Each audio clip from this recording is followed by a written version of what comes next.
I'm Jack, And I'm Brendan, and we're coming to you from beyond the terrarium. where DIY meets naturalistic reptile keeping. Enjoy.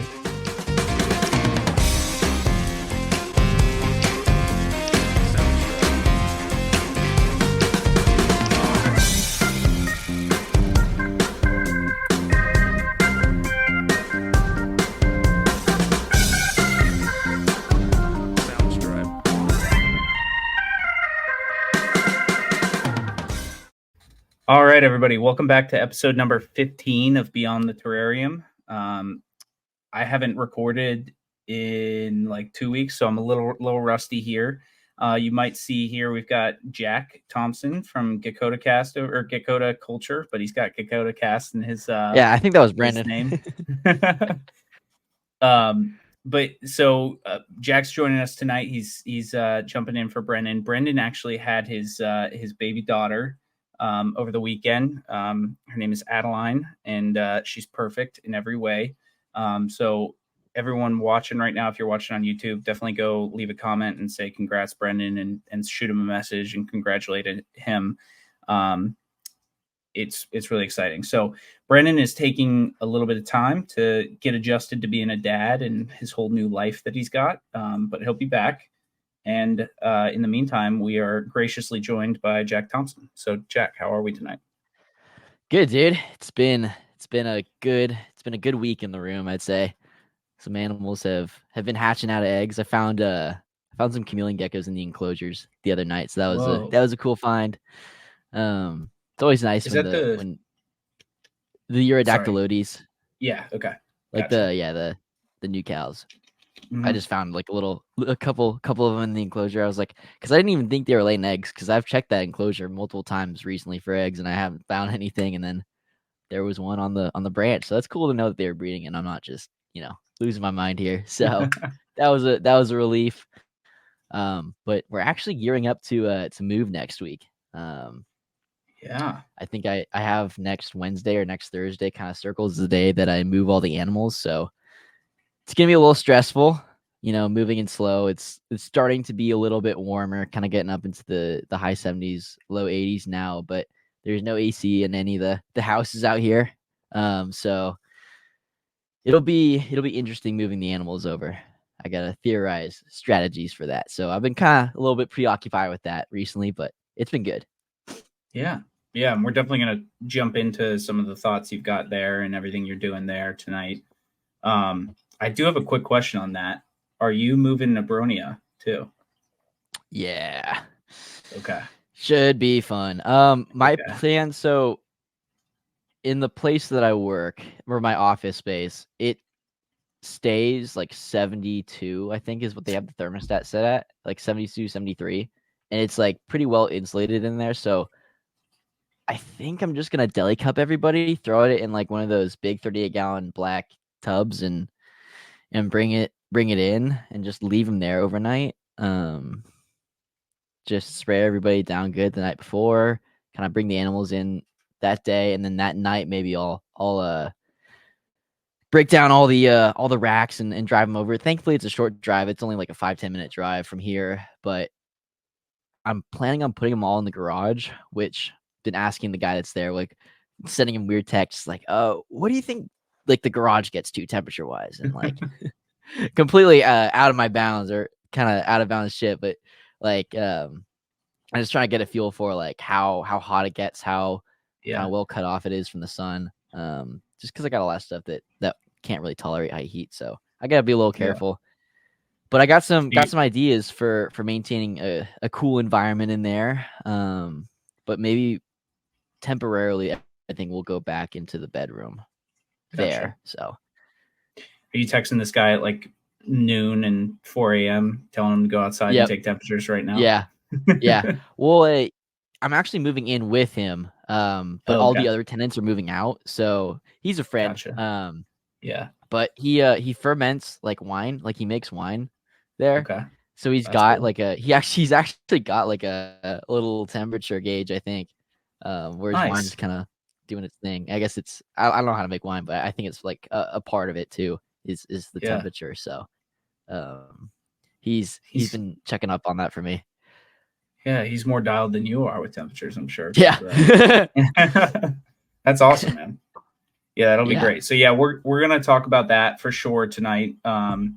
We've got kind of a cool episode planned for you guys. We're gonna talk through kind of like your auxiliary support, life system supplies, equipment, and then just like just general reptile room supplies. You know, we always talk Yeah. about enclosures and like, you know, lighting and all the equipment you need for the actual reptile, but like let's talk about the equipment that you actually need to maintain a reptile room, you know. And Right. um when I go to a zoo, I think the thing that, you know, excites me the most is seeing like the back side of how the zoo actually operates, like in the reptile house specifically. I don't care about the giraffes or anything like that, but like in the reptile house, you know, like They're how all do on they ambient. maintain their reptile building? Yeah, yeah.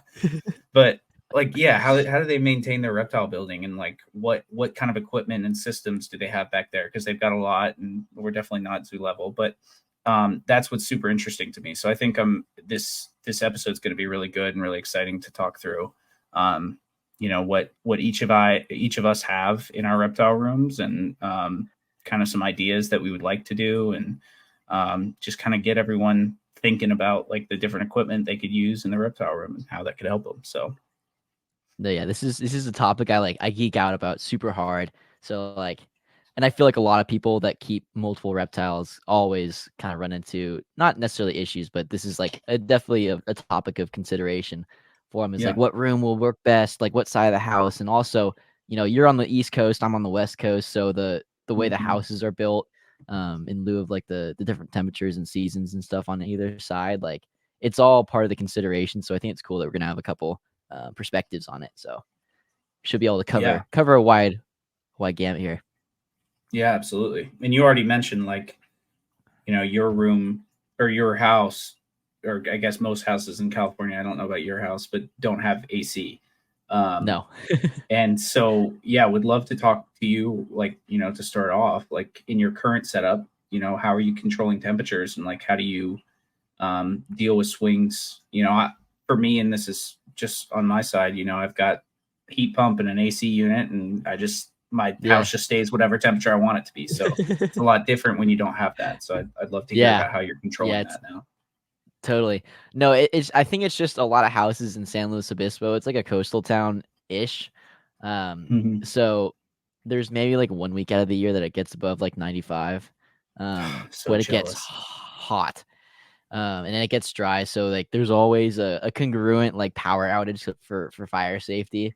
So that's a dangerous week you need to have a generator for, because Yeah. if your power goes out and all the kind of auxiliary systems go down, then you need something to kind of keep the temps cool enough. But no, yeah. So a lot of the houses were built like way back in the day before before AC was invented. So yeah, so there's a lot of houses, old construction houses in Slow that don't have AC.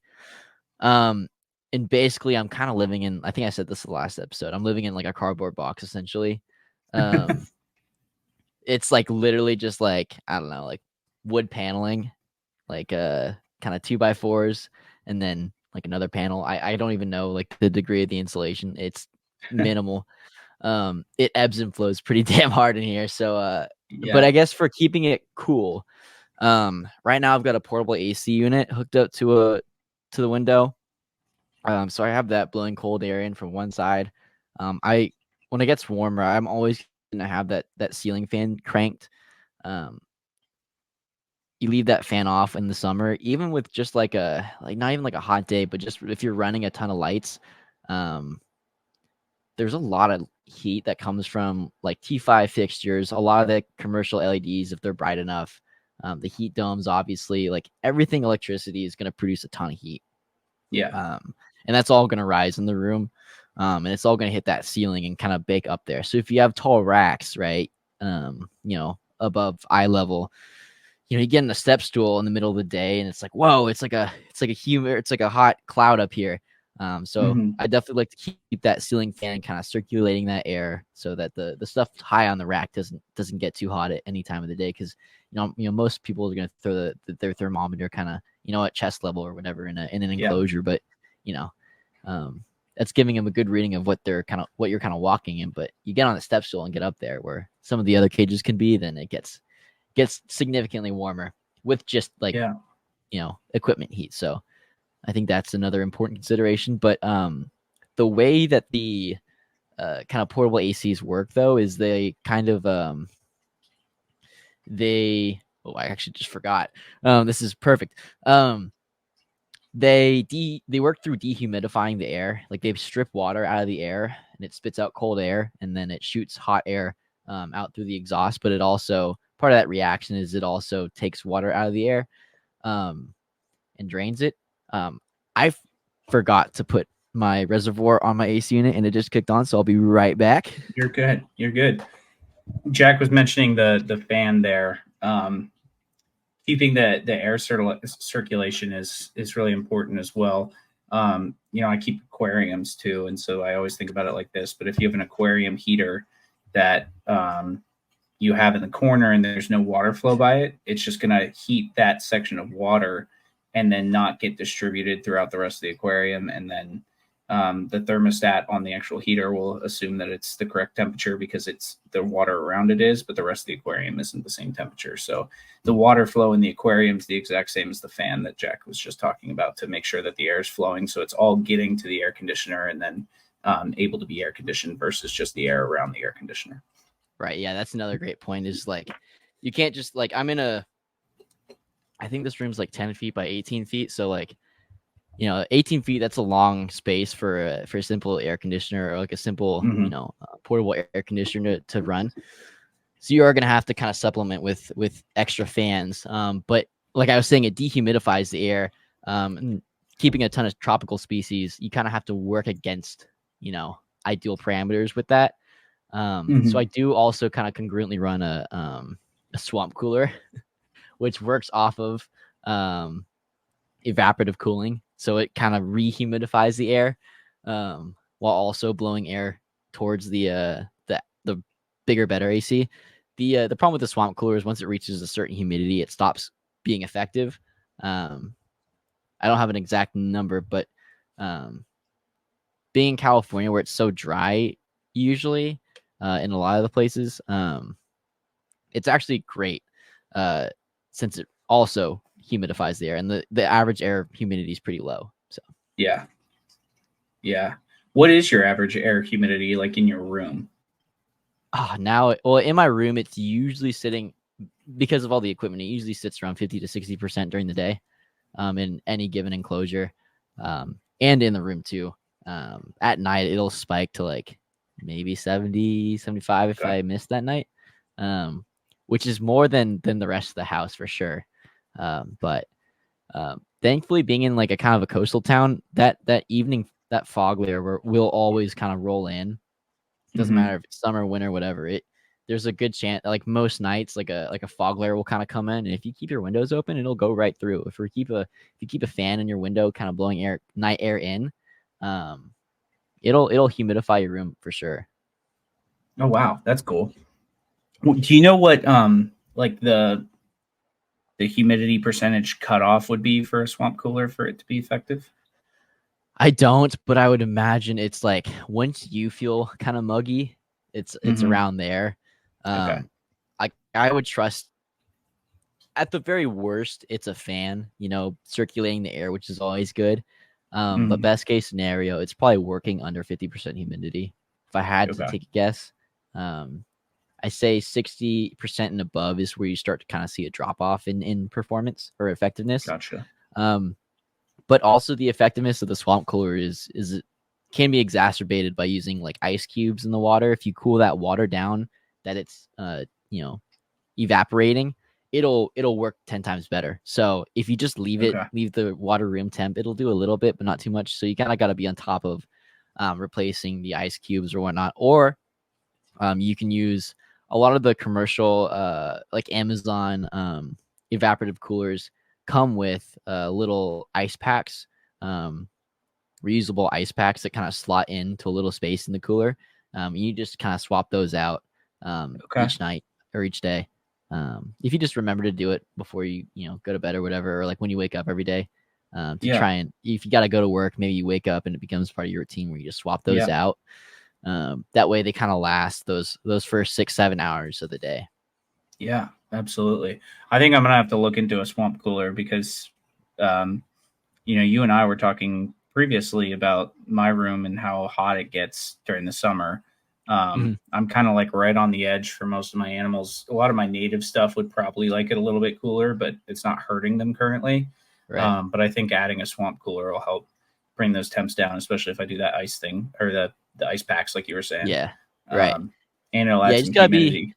You just gotta be cognizant of humidity. Once it is a certain percent, it's not gonna do a whole lot. So in a lot of cases, if you're already experiencing high humidity, then the portable AC unit's probably your go-to. But I'm lucky. I've got an industrial dehumidifier downstairs, so it stays under 55% at all times. So we should work at least somewhat well. I just needed to drop like a couple degrees anyway, like 5 degrees, and I should be good. So which that sounds like it would probably do. So I'm keeping up on the ice packs. So. No, the ice packs are crucial for sure. I get lazy, but thankfully the portable AC unit kind of takes a lot of the hit in here. So so for you, are you mostly using the swamp cooler to humidify the air, or are you using it to pretty much cool? I bought it before I bought the portable AC unit and ran it, and I was like, this is great at circulating the air. It's cooling it down a little bit in here, but not as much as I'd like. And I was using it last season. And this season I went out and bought a portable AC unit, and that's worked a lot better. It has its boundaries on on a really hot day. If you're like really cooking all your lights, it can only do so much just given its size and its like fan power. So you gotta be a little cognizant of that. But for what it is, I'd say like it's effective. Like for like a 10 by 10 room, I'd say it's like, you can definitely run one of those things and it'll actually get down to the temperatures kind of provided on the thermostat that it has. Larger than that, when you start to kind of double that floor space a little bit, you might need a supplement with another one or look into a way to circulate that air, just because it's like the way, when it's intaking air, it can't really reach 15 feet across the room to that air on its own. So gotta have some fans going. So when I first built my room, so my room is it's like a crawl space, sort of. It's like a walkout basement. It's a crawl space by technicality, but it's a walkout basement. I say crawl space, and people are like, "You have all your snakes in a crawl space," but it's not really. So it's like a walkout basement. So half of it is underground, right? So which is good because it kind of insulates the room. So it, if I didn't have any heaters or anything in there, like during the summer, it would maximum get to like 70 degrees because the ground temperature is, like 65 or 70 or whatever it usually is, 8 foot down in the ground, it's like the natural temperature of Earth. And so that helps me. And that's why the only reason it without any AC stays below, 90, 91 degrees during the summer. But I think getting it down to like 85 ambient would be good because a lot of my stuff doesn't have heat, all of my native stuff is ambient. They have UV and stuff, but they don't have any heat. Or if they do, it's like a mini halogen bulb that is on top of them. So it's not a ton of heat. And so, 90 is not terrible for them. Like if it's only in the mid part of the day, but like it would be, probably ideal to get it down to 85 at the max, because it's dropping down to like 75 every night when all the lights go off and everything. So everything has a break, which is nice. Yeah, for sure. Exactly. But this is the thing. This is what we're here to talk about tonight, because it's like our rooms could not be more different from each other. And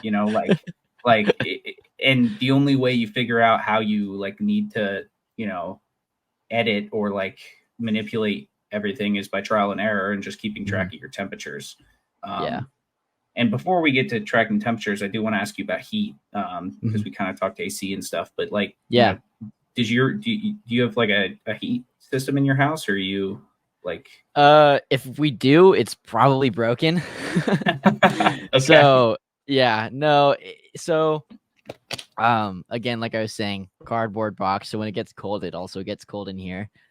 Where I'm at, it'll get down into the 50s, Okay. sometimes into the low 40s, in those like peak winter months. So, um, definitely need to provide some supplemental heat. I've kind of noticed I have about a 10-degree buffer, from the outside temperature, from the lowest outside temperature to the temperature in the room on average. So, if it's getting down to the 40s, I gotta be careful because my room without any supplemental heat is probably getting down to the 50s, and it's like without any like the lights, UVB going, it definitely gets cold in here. So I'll just use like one of those just space heaters, like a standard Yeah. plug-in space heater.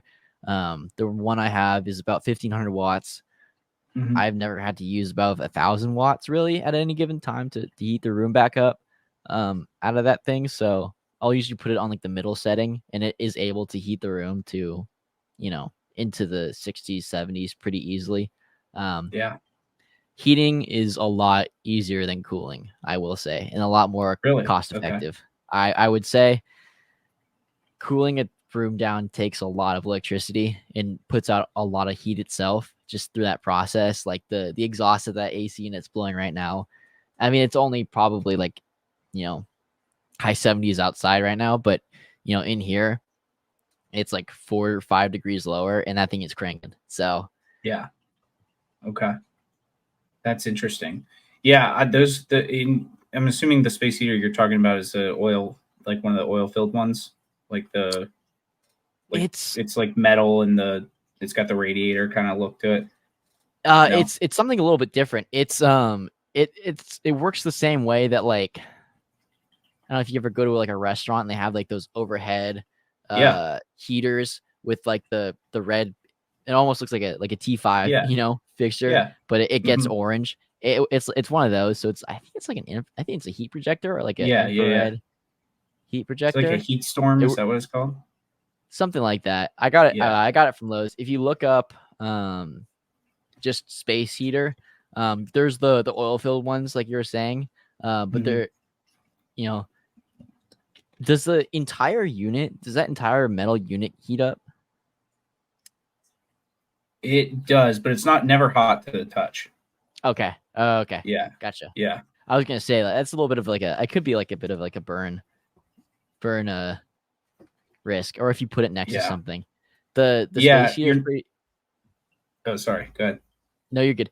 The space heater, like the one I got, is pretty like directional. Like it'll shoot heat Yeah. out one side, and it's very obvious. So like you can back it up to an enclosure if you need to, and not worry about the back end kind of heating that back tank up too much. Um, Gotcha. but you do have to be kind of careful of where you point that thing. Definitely Yeah. good to just shoot into the open spaces. Yeah. I think I had that exact one because it was the same. It like projected out. It kind of had a fan with it, and it pushed Yeah, hot air out of it. yeah, yeah, Um, I ended up dropping it, and then I didn't even plug it back in because after I dropped it, I was like, I don't trust this thing anymore. I'm not going to use it. yeah, Don't want to mess with a fire hazard or anything. So yeah. I ended up going with the oil filled radiator, Hmm. which I was concerned about too, like what you were saying. Like, is it hot? Like, is there a fire hazard or anything like that? But it's not. It Hmm. never been hot to the touch. I don't think mine actually has to come on very much, Yeah. because I don't notice any spike at all in Hmm. my energy bills. Actually, it goes down in the winter. I think because, like you were saying, my house AC costs me all my money. Yeah. Um, but yeah, I just use that. But the thing with the one you've got is it's got a fan attached to it, so it kind of shoots out Hmm. the hot air versus the oil filled radiator radiates heat, right? So it Yeah. just So you is in might that also need area. to supplement with a fan or something to blow that Yes.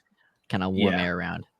Yeah. To spread it out. And it's exactly the same thing that I was talking about earlier with the aquarium heater. You got to have some sort of water flow going past it in order for it to, you know, transfer the heat through the rest of the aquarium. So, Right. the exact same thing there. So I run a fan as well as the oil filled radiator to kind of Hmm. spread that heat out.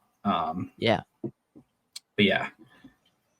I mean, there's a lot of space heaters. I'm kind of a nervous guy Yeah.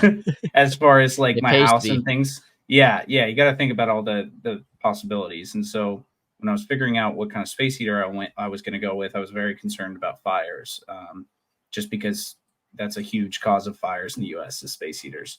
And so I was very nervous about that. So I was like doing a lot of research, and both, the type that you have, the infrared and the oil filled, are supposed to be the two safest out of any of the space heaters. So, right. And they have those little, that little nub on the bottom. It's like a little button. So when it's resting on the ground or resting on a flat surface, that button's pressed up and allows it to turn on. As soon as it if you kick it over and that button becomes unpressed, it'll shut the whole thing off. So they have safety features, which is really nice. That's a great safety feature. Yeah, 100%. Because I mean, it's a pretty light unit. Like it's no heavier than like a folding chair, like a plastic folding chair. Like it's pretty light and easy to knock over if you're not careful or whatever. And if you just leave it, then yeah, that thing turned on would definitely cause some issues. Yeah. I've had I don't know if this is a good time to interlude with like some fire stories, but yeah, I do have one from the room. This is not reptile related, but when I first moved in, I lived with this guy in the previous campus housing. We each had like a reef tank, like a saltwater reef tank. Nice. That's sick. In the dorms. Yeah. And he moved somewhere that wouldn't allow his tank or I think he was subleasing for a quarter or something because he couldn't find like a good lease in time. So he was like subleasing from another guy for a quarter. So he left a fish tank at my house. And he didn't come over as much as I would have liked him to take care of it. And I would get a little bit fed up and I kind of would just ignore the tank, not the greatest thing to do, but, and he installed one of those, I don't know if you're familiar with reefing equipment, but like he's got a protein skimmer. But he had a hang on back one because he had a 55-gallon on a canister filter, and then he had a hang on back protein skimmer, so you wouldn't have to use a sump. Well, he never really messed with the protein skimmer, so it would fill up and then would overflow. Oh yeah. Okay. And then the way that he wired the system is he put the brick that the surge protector directly under the protein skimmer.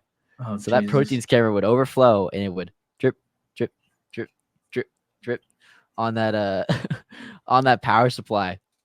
And I was in bed one night, and then like I must have awoken to some kind of crackling. And I look over and there's a freaking fire coming out of the surge protector. The surge protector didn't work. It was like an old one or something.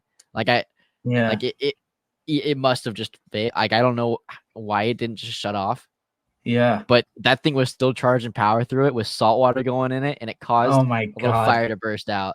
It was insane. It was like the middle of the night. It was like 3 a.m. and I just wake up to like crackling. I look over, like I thought, because I was really into reefing. Yeah. And I was also into just like the aesthetic of the tank. So I installed like orange LEDs on the back of the tank to kind of backlight it to create like an orange glow that would kind of contrast with like the blue light. It looks super cool. And I look over and I thought my lights had turned on or something. My my LEDs were turned on for some reason. And I look over like, wait a minute, like that. Why are my LEDs flickering like that? What's going on? And I wake up even more and I look over and there's a fire, and that's the orange glow that I'm seeing. And I like shoot out of bed, unplug everything. And it's like, and we're in my last week. It's my last week in here. It's a college house, right? Like people are, smoking indoors and shit. So needless to say, the fire alarms are, I don't know if this is legal, but I don't think it is, but the fire alarms may or may not be installed. They are now in my room, at least. Yes. So I have a little bit of, and I think this podcast will come out after I've moved. So I don't think there will be any legal repercussions, but there were no fire alarms to alert us of this occurrence. And it kind of flew under the radar of all the roommates, thankfully. So we got out of that about as good as we could have, but man, if I wasn't terrifying, we would have been screwed. Yeah, that's terrifying. That's like I'm and obviously that's a reefing situation, but like from a reptile keeper's perspective, involved, that's the scariest thing possible is a fire. That's what everyone has nightmares about. And salt does weird stuff to electrical. Maybe if it was fresh water, it actually would have tripped the surge protector. But because it was salt, it probably had, a strange effect on it, especially if it was just dripping on it in low doses and that salt had a chance to kind of creep in over time. Because it conducts electricity better, right? With the salt water. Something like that. Yeah.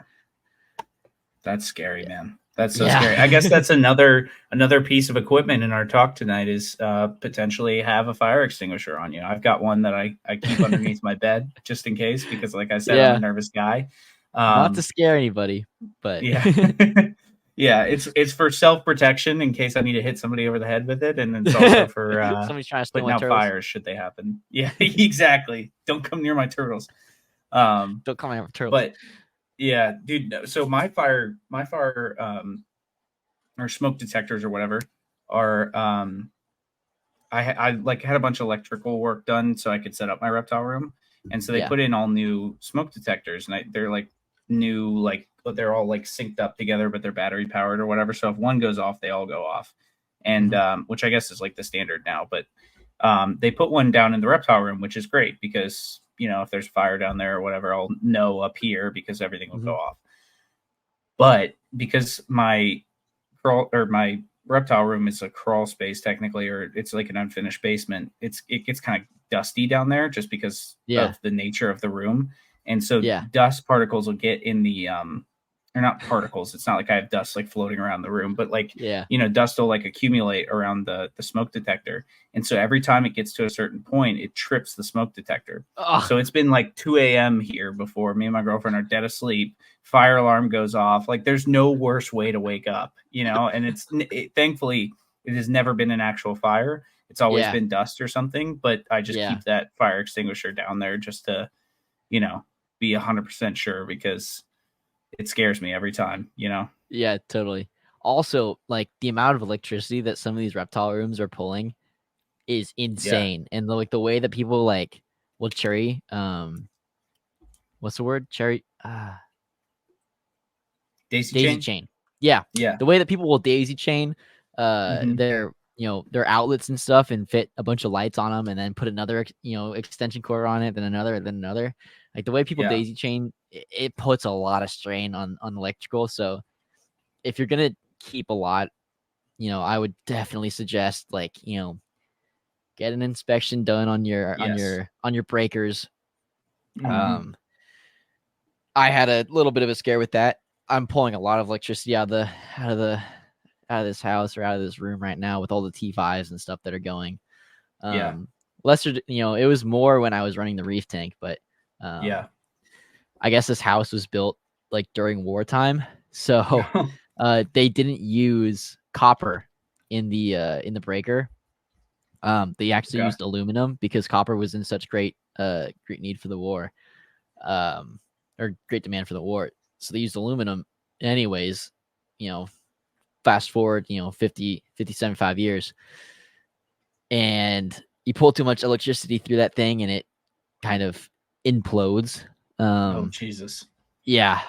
There was about a 1 month span where I would come into my room and all the lights would be flickering, like kind of like Stranger Things style. And I was like, oh, what the hell is going on? So I go and flip the breaker and it goes back to normal. I'm like, all right, whatever. That's weird. I'll note that down. I'll keep an eye on it. And then over time, happened a few more times in a week. And then I get next to it and I'd start to hear a little crackling, like a coming from the breaker. I turn it off, no crackling. Turn it back on, crackling. It's like, oh, Jesus Christ. And then I ran it for one more week because I don't know, I must have been swamped in school or something, and it was just in the back of my head, which it shouldn't be. That's ridiculous. It was a horrible decision on my end, but I guess it got to such a degree that it finally no more power. Boom, done. It's my room and my roommate's or my housemate's room next to it. No more power. I go check the breaker. It's not working, but it's hot. I feel the heat coming off of it. I'm like, oh God damn it. We gotta get somebody in here to check this out. Call a guy in, he pulls the front off of it. It's like a gaping melted plastic, like baseball sized chunk that is just eroded in this breaker from two or three of the breakers. It was because of the aluminum that they used. He was telling me, and that normally the copper wire setup I wouldn't have that issue even with the draw I was having, but because it was aluminum, it put way too much strain on that and kind of imploded. So Jeez. be careful. Yeah. Yeah. 100%. Like, And that's a great story and point to have too, because I had because of the electrical work that I had done in order to get my downstairs set up, I, had an electrician come out and do everything. And I told them, obviously, I was like, hey, like, I've got reptiles, like, that's what this is for. And they're yeah, like, okay, like, how much power are you drawing? And I was like, I don't know, we can go count. So we are counting light bulbs and pumps and everything like that and adding up wattage. And he was like, I can't believe you hadn't had problems already. And, yeah, it's an electrician, so they're always a little more, cautious than they should be. Or mhm.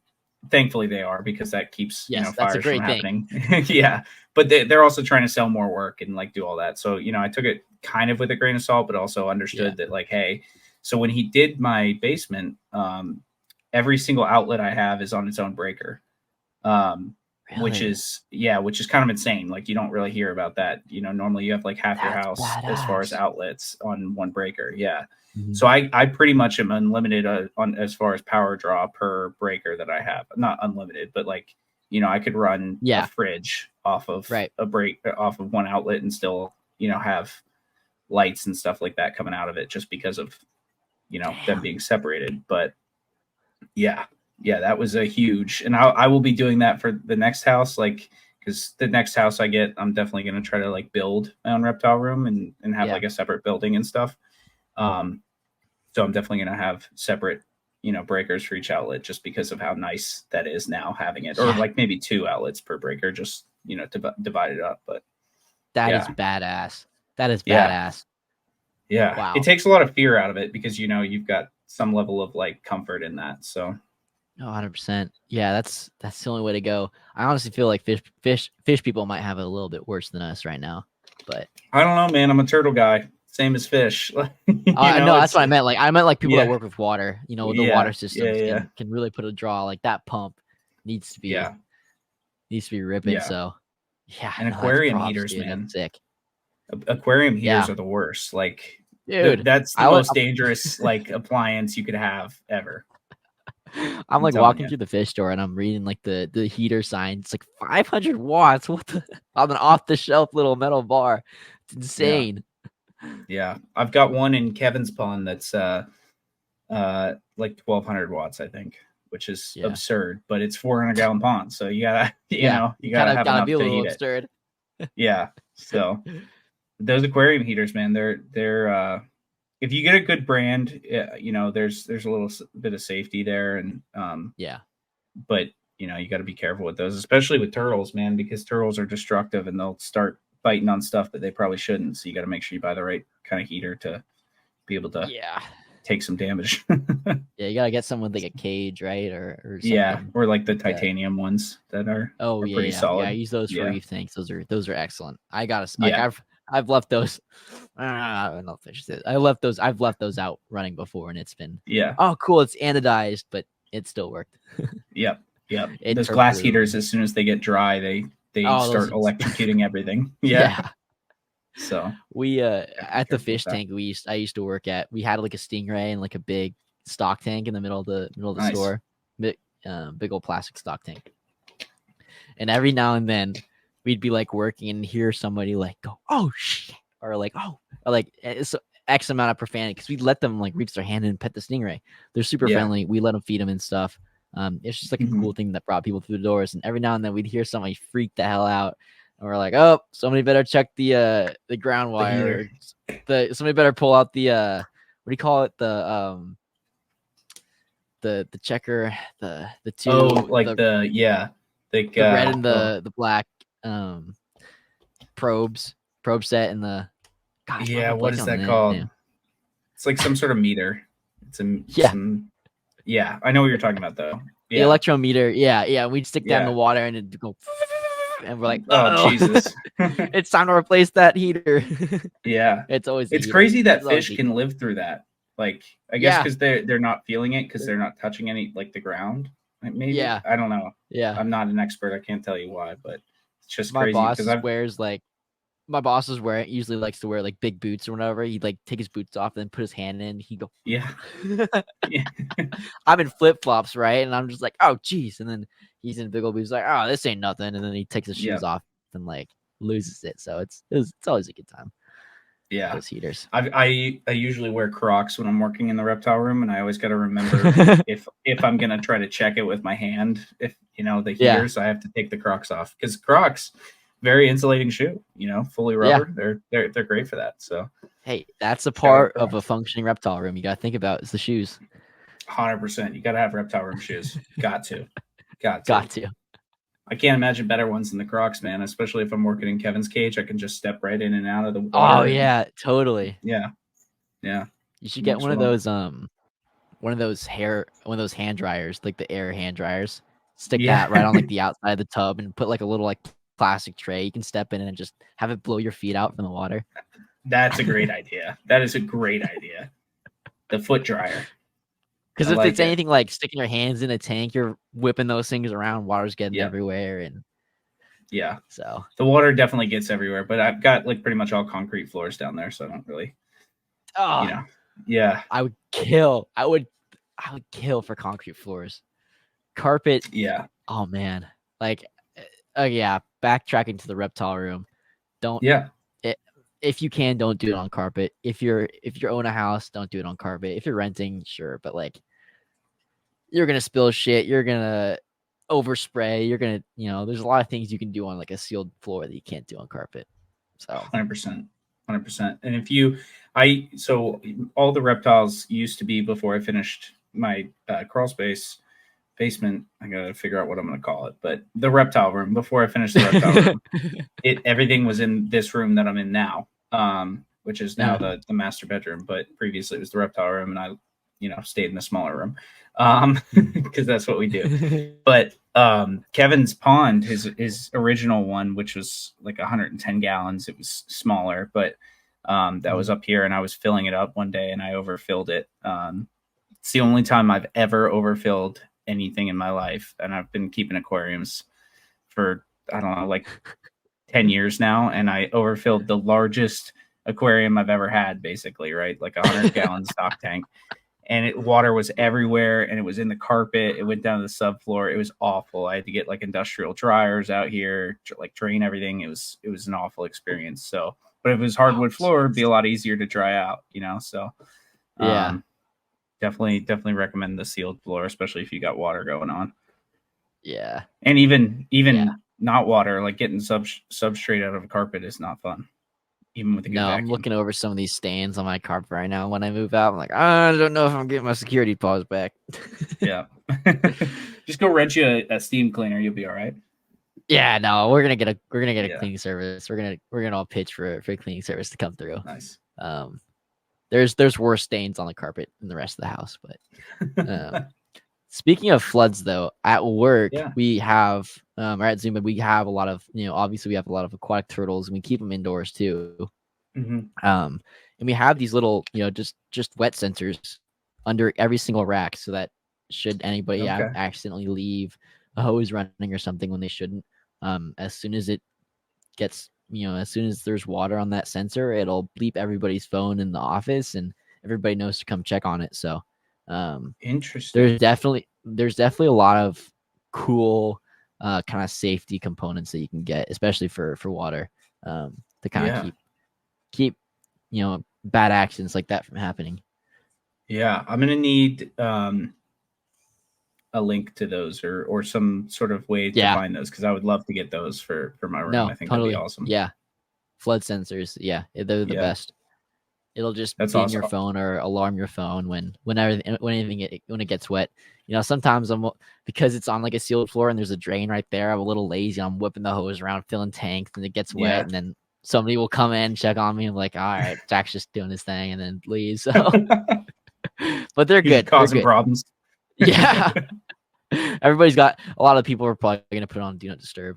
They keep running water changes the way they do. Pretty much. Boy who cried wolf. Yeah, that's funny. That's a great piece, and I think we covered a little bit about like climate control, And I definitely want to talk about ventilation. So maybe Totally. we'll save technology for after, but Yeah, those we water can get into sensors that in a little bit. are technology Yeah. for sure. I was just looking at this list and I saw what you added on here for ventilation. Hey, they work, and I'm gonna get one, and we're gonna talk Yeah. about that when we bring up the Gecko Garage that's coming in a couple weeks. Yeah. So 'Cause I'm probably we'll gonna run talk some of through those. how some of this is going to be implemented, but I definitely want to go through this list. So we Mhm. talked a little bit about moving the air with a fan. Personally, Yeah. I've got a box fan that I have mounted to the ceiling in a very janky way, but it's not going to fall and it works. Yeah. So it's just hanging down from the ceiling and it's a box fan. But so Yeah. that's how I kind of move air down there. But how are you Mhm. how are you moving air in your room currently? Basically, yeah, just the ceiling fan plus the 2 cooling systems kind of blow Okay. enough air that I feel comfortable doing it. I don't just on like a keeper level, like I don't cover a lot of my tank lids, a lot of my tank fronts. I don't put glass on lids or anything like that. I run it very I put a lot of ventilation in things, and I think that it's easy to try and get a certain humidity number in Mm-hmm. while trying to get that certain humidity number, you risk putting your animals in an unsafe, environment in these small boxes. So I do think it's Right. kind of important to.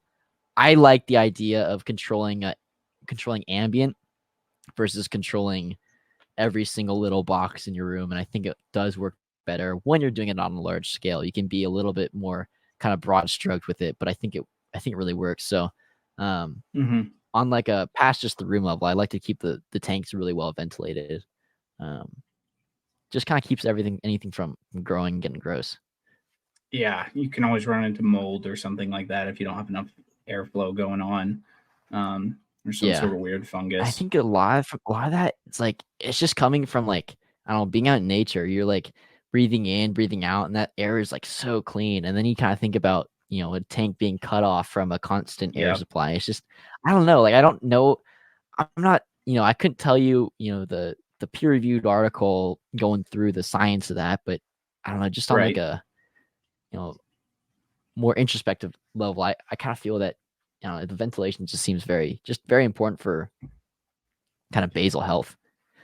100%. 100%. I completely agree with you. And I was sorry, I was looking at my phone. I was trying to find an episode of Project Herpeticulture. Shout out Roy and Phil. Um, Yeah.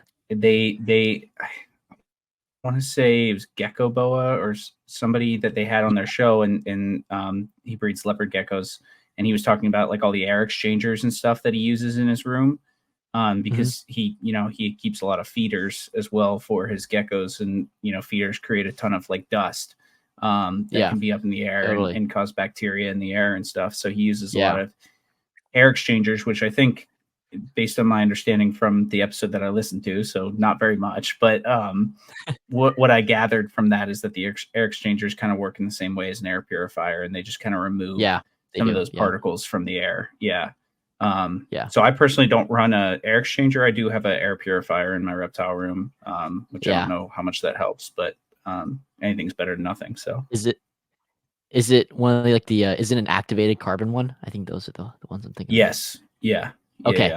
I was also listening to a podcast, Lab Exotics, the Retic Lounge, about he got this yeah. I think it's the molecule. I think it's the molecule on Amazon. I can't remember. I think it's Okay. called the molecule.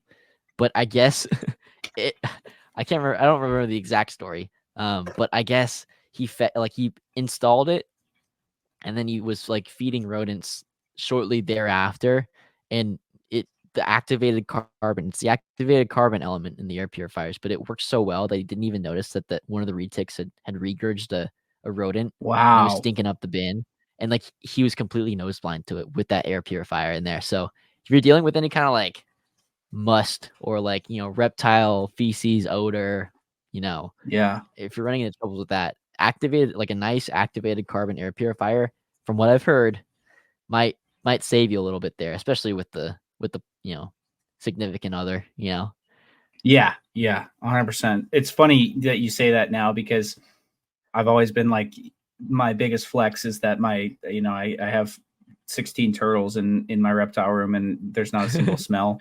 You can't smell anything.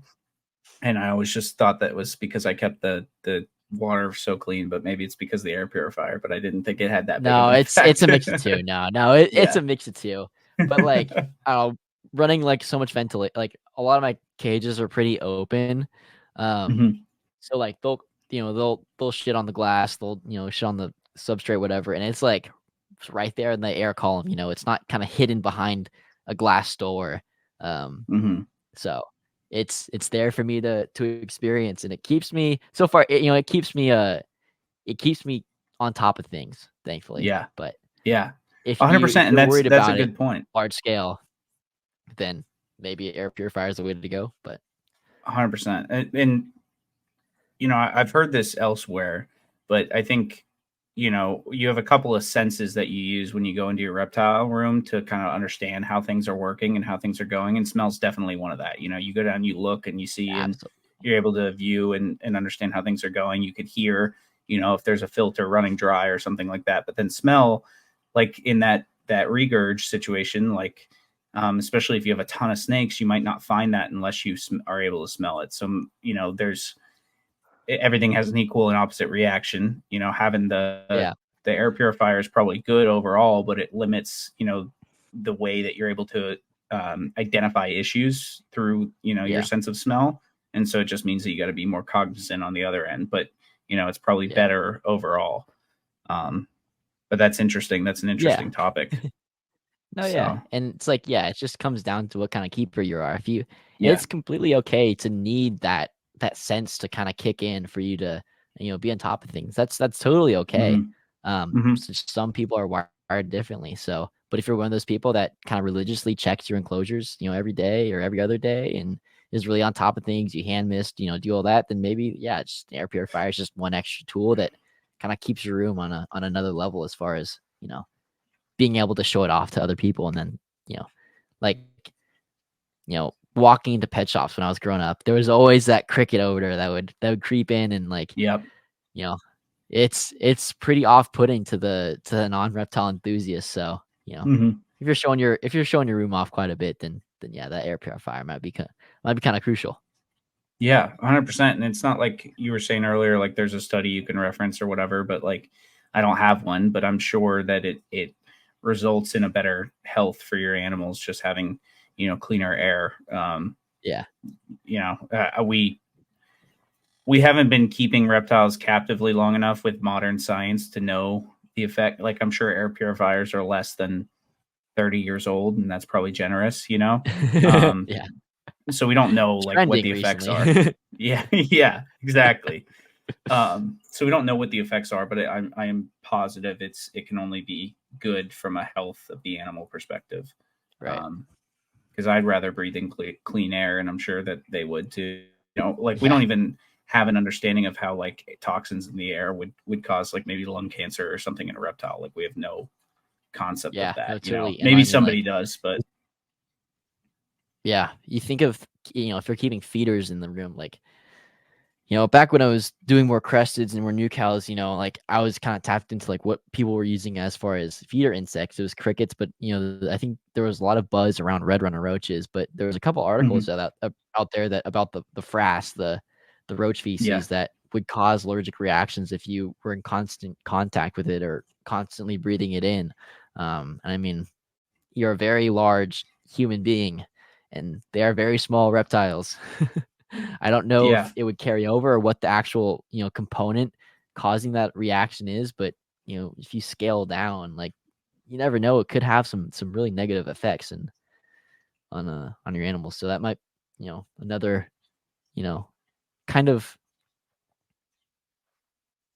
not factual, but kind of observant reason to get an air purifier, maybe. Yeah, 100%, 100%.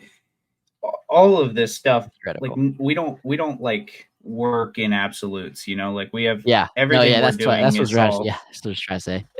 Everything we're doing is so like up in the air, and we're just trying stuff, and and I think something like that is only beneficial and not negative. Like it's only going to be positive, and at the very least, it's going to do nothing. So it's like you might as well try it out and see what happens, or not even Right. see what happens. Like for me, I've just had an air purifier for so long now in my reptile room. It's just normal. So I don't know, Yeah. like really what's happening, but I'm sure it would, if I stopped it, it would smell differently or something. I don't know, but Right. Well, I mean, you think about it like you're looking at like a fish tank filter.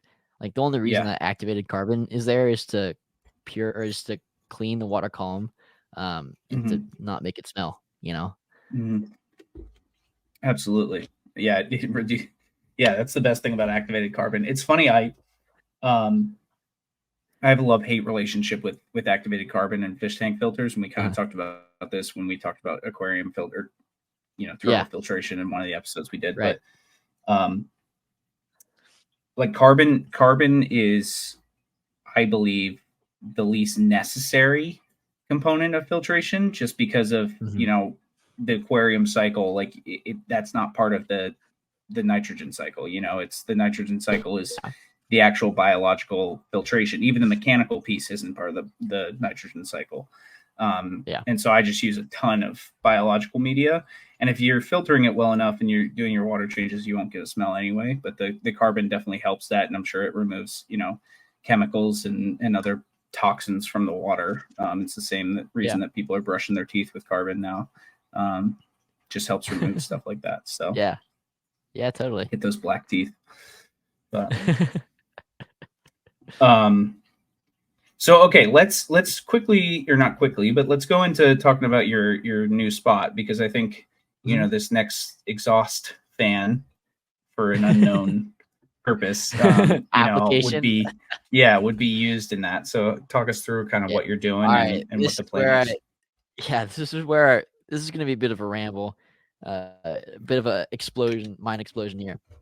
So Yeah. bear with me. So I'm moving into a different house, and it's got a 2-car garage. That's carpeted, unfortunately, again, kind of fortunately, but um, Wait, the garage basically, I is got carpeted? the garage is carpeted. Wow. Okay. Yeah, That's yeah. crazy. Okay. It's a finished garage, but the floor is carpet. So I'm like, God, well, that kind of puts a wrench in plans a little bit, um, but it is at the end of the day still a garage. It's got a big metal plate on Yeah. one end, so it is gonna get hot if the sun's hitting it. Um, so my plan right now is to move the animals into there. But the way it is, it's a 2-car garage. It's a very large space. It's like at least 20 by 20 feet. I believe that's the standard for 2-car garages. That's a lot of air to deal with if it gets too hot. So my current plan is to build um, a sort of indoor greenhouse, or sort of a mini room out of 2 by 2 um, wooden uh, wooden planks, wooden dowels, wooden beams. Is to create like a almost like a greenhouse around the Mhm. entire array of racks, for the cages. And I use like a lot of Reptile cages, so maintaining an ambient humidity in this enclosed space, maintaining good ambient temperatures in this space, uh, is possible. Um, if I shrink that room down, like I was saying, the plug-in, air conditioner is probably only good for about 10 by 10 feet on a hot day. By shrinking that room down, to just maximize the efficiency of kind of the air, like the air volume, I guess, for that air conditioner to handle. I'm hoping that that'll be able to combat the higher temps in the garage, just because it would be kind of nice to have a mental break from the reptiles every now and then if I want to go to my Yeah. room and just have space to lounge, watch movies, game, whatever. Um, Mhm. and keeping the reptiles in the garage is like a dedicated space where I don't really worry about cricket smell, or crickets getting everywhere or anything like that. Um, which would be most ideal for both the landlord and my roommates. So that's kind of like the reasoning behind the garage, at least. And on this greenhouse right now, is my plan is to kind of staple that plastic material into, like, I'm gonna make like square, um, like wall boards, like just make big squares that are 2 by 2, and then staple that plastic material on there, and then like prop it up. I don't know if I'm gonna make the the roof of the garage part of it, or if I want to enclose the top in that sheeting as well. I haven't decided yet. But what's definitely going in that top is one of those grow tent. They sell. I mean, you talk about the fish tank game being ahead of us. The plant industry is also very ahead in their technology. But they sell Mhm. like phone controllable exhaust systems, like inline exhaust systems. So if the air at the top of an enclosed system, we're talking about how hot that air at the top of your reptile room gets. If that thermostat and that inline exhaust system gets to a certain temperature or humidity, you can program it for either. It'll start sending air out of the room through the exhaust system and kind of clear out that heat bubble at the top of your room, which lets you kind of keep circulating the air, keep it cool, which is really ideal, or would be really ideal in that kind of space. So I'm really excited. Um, I don't know what ambient humidity I want to roll with yet. I feel like if I go too crazy, um, there's gonna be like a lot of condensation, which Mhm. while I am gonna try and enclose it the best I can, I'm not gonna be foolproof, and water will get through. And I'm just worried about causing mold, honestly, in Yeah. that carpet, in that wall, on that ceiling potentially. Mhm. So I am a little bit worried, but I can definitely run it higher than I am right now, I would say. Yeah. I just gotta be worried about condensation.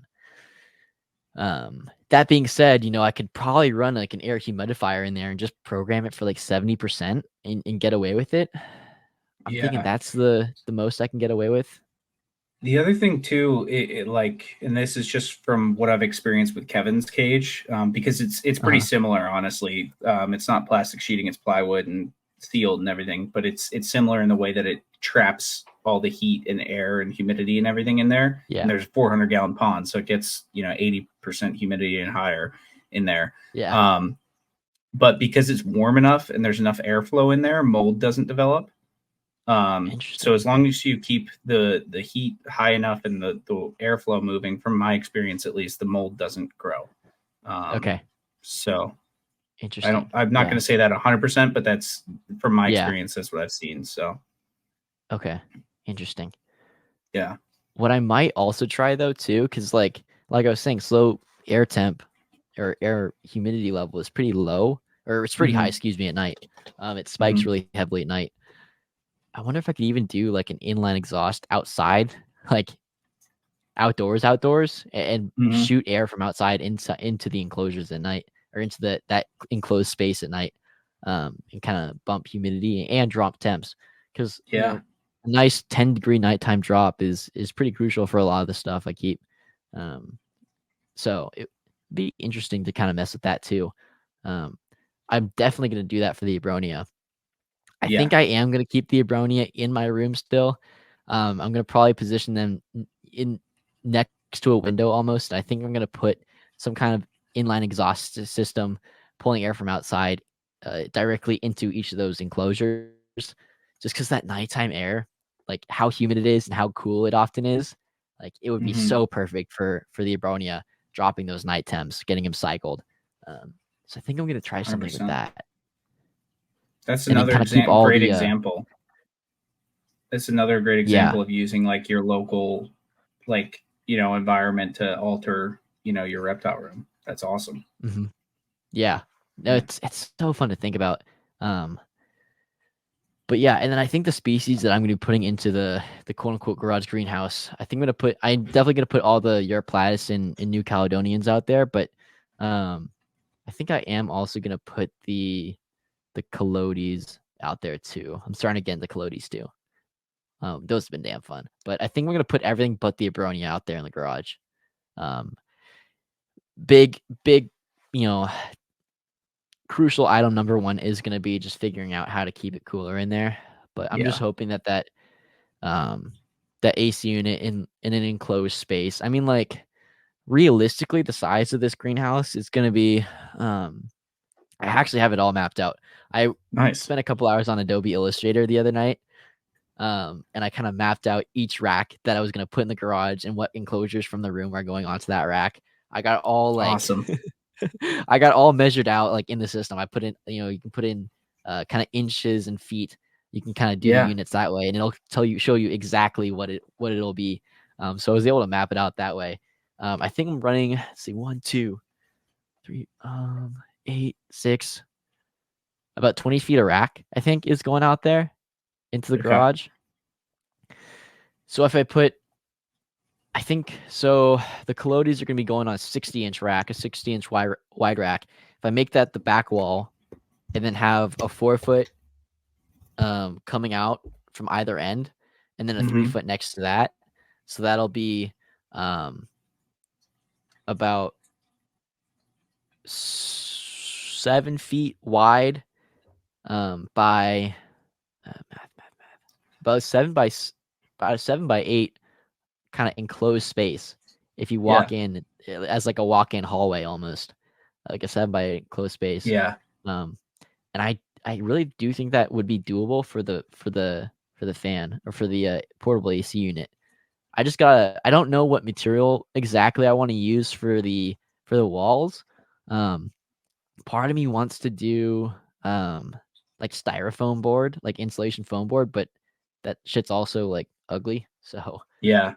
I Could haven't you do come the to. polywall?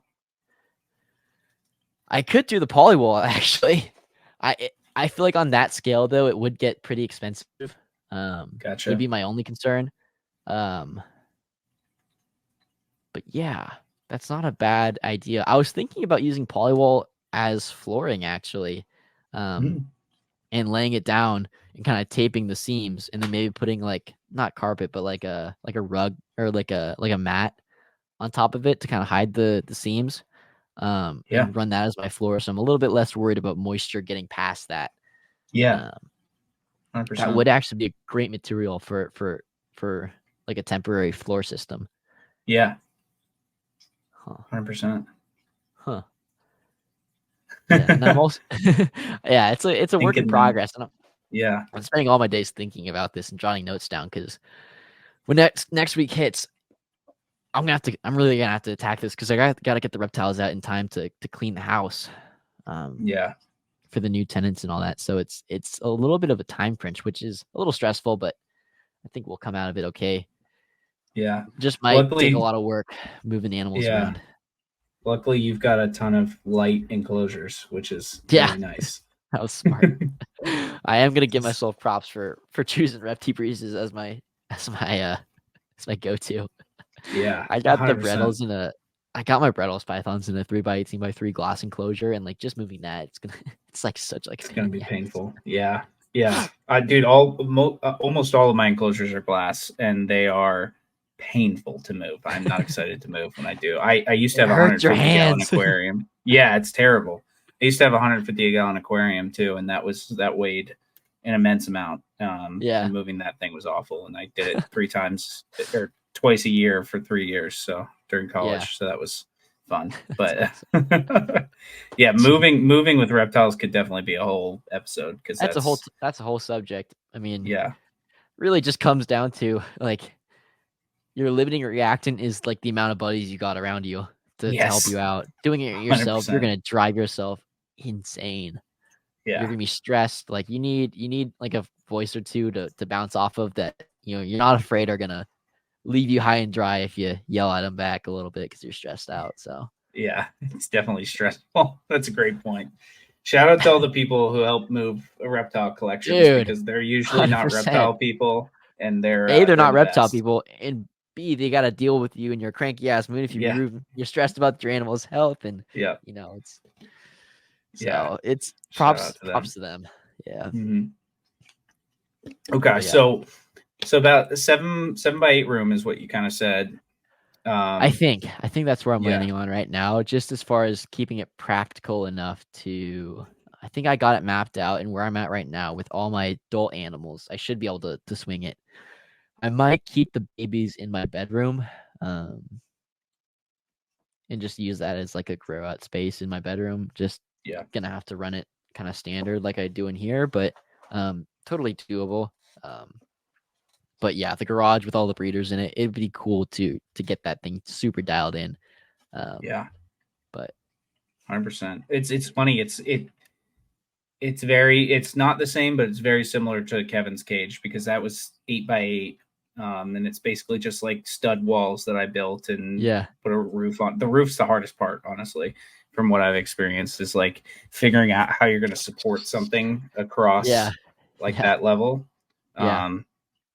So if you can use the garage roof, I would highly recommend it, because Yeah. figuring out that Just roof is staple painful. plastic sheeting into the garage. Yep. Okay. Because no one's going to notice. Like, a landlord's not going to notice No. staple marks, So No. Yeah, I was just gonna use like industrial staples and just yeah. kind of go off of the studs in the roof too, and just kind of hit those staples kind of farther out than the actual room is gonna be. But a buddy of mine was also talking about what I could use for walls if I really wanted to kind of finagle something. I could use those for then they're like the those poles that they use when they're sectioning rooms off for painting and stuff. Mm-hmm. It's like you kind of hit something or Yeah. it press fits to the Mm-hmm. ceiling with those. I forgot what they're called, but they use them for painting rooms and sealing rooms off. But I'm definitely gonna look into that plastic material, because I remember that stuff being a little bit thicker than just standard like painter's plastic or the painter's Yeah. cover plastic. So probably gonna look at that. Yeah, because I think the standard painter's plastic is like 2 mil or something like that. It's super, super thin. Super thin, Versus yeah, like a Ziploc bag is thicker than that shit. So yeah, 100%. But they definitely make like the thicker ones for painting still. yeah, totally. So I'll look into That's that. actually that's what my local zoo uses for their birds during the winter, because they have a bunch of like outdoor aviaries, and they use like a Yeah. thicker painter's plastic, Uh-huh. and they just coat. Jesus, sorry. They just coat the entire enclosure in that plastic, and it keeps them warm during the winter. So Yeah, totally. It kind of keeps them from freezing. It's like the same concept as like the window, the anti-freeze window covers. yeah, The plastic with the kind of hit with heat gun, and then it kind of shrinks or yeah, whatever. that I people don't know. use for My house doesn't chameleons all the freeze. time. Yeah. Don't people use that for like chameleon cages and stuff? Yeah. Yeah, That's really what I was gonna do instead of polywall. And you can imagine how shitty that would have looked after I was all said and yeah. done. So I'm happy I didn't Polywall do is that. great. Yeah, that I feel like that stuff's great for like an individual. Like if you're just trying to, soup up an individual enclosure and you're really spending your Yeah, time in or doing it. it's But great if it's temporary, really. yeah, Like, even if you have one enclosure, I feel like you could still kind of throw down for a nicer looking yeah, material. But man, doing a bunch of those would be painful. yes, yeah. It's a lot of work, but yeah. Okay, so you're gonna do or potentially do the inline ventilation system Yeah, for yeah, gonna have residents that. in there. Gonna have that. I'll probably drill that into the ceiling or hang it from the ceiling too. Um, just drill it right through that plastic sheeting material, um, and then kind of have that go out the side. I just gotta figure out where I need to position that AC unit, and I'm inside that inside that enclosed system. I'll probably have to throw a space heater in there eventually, but for the summer, I'm probably gonna run um, maybe like one AC unit on like one side, and then a evaporative cooling box on the other side, and have those kind of run congruently, so there's some good air circulation in there. Mm-hmm. Um, and then kind of have that exhaust system in the top. I think humidity. I don't even know if I'm going to need to run a supplemental humidifier. Um, and I might not even run foggers anymore, truthfully, because if I'm spraying every single night in there before I go to bed, that nighttime humidity might be spiking so high that that fog would just kind of be a little too crazy as far as humidity goes. Yeah, Where I would get like a could ton of overdo it. condensation. I just don't want condensation, really. Yeah, 100%. I'm trying to avoid Condensation it is the best I bad can. generally. Yeah. Yeah. So yeah, that's the kind of the predicament I'm in right now. I also got to figure out. I think I'm going to run 2x2s as far as the strats go, because I can. It's easy to cut. It's easy to work with. It's cheap. Mm-hmm. I just need to do like the cost analysis against PVC, like a 1 inch or 3/4 inch PVC in those fittings, um, and figure that out. Um, and So I think those are the big decisions I need to make, is on what material I want to use and what I want to make the frames out of, really. Yeah. I don't know what lumber looks like out by you guys, but the 2x2s here, the problem that I've experienced with those is they get so warped. They're like Oh, okay. always the worst warped piece of wood. Interesting. Um, Okay. and so when you go out to buy them, like selecting the right piece, you know, that's not Yeah. some sort of twisted is kind of painful.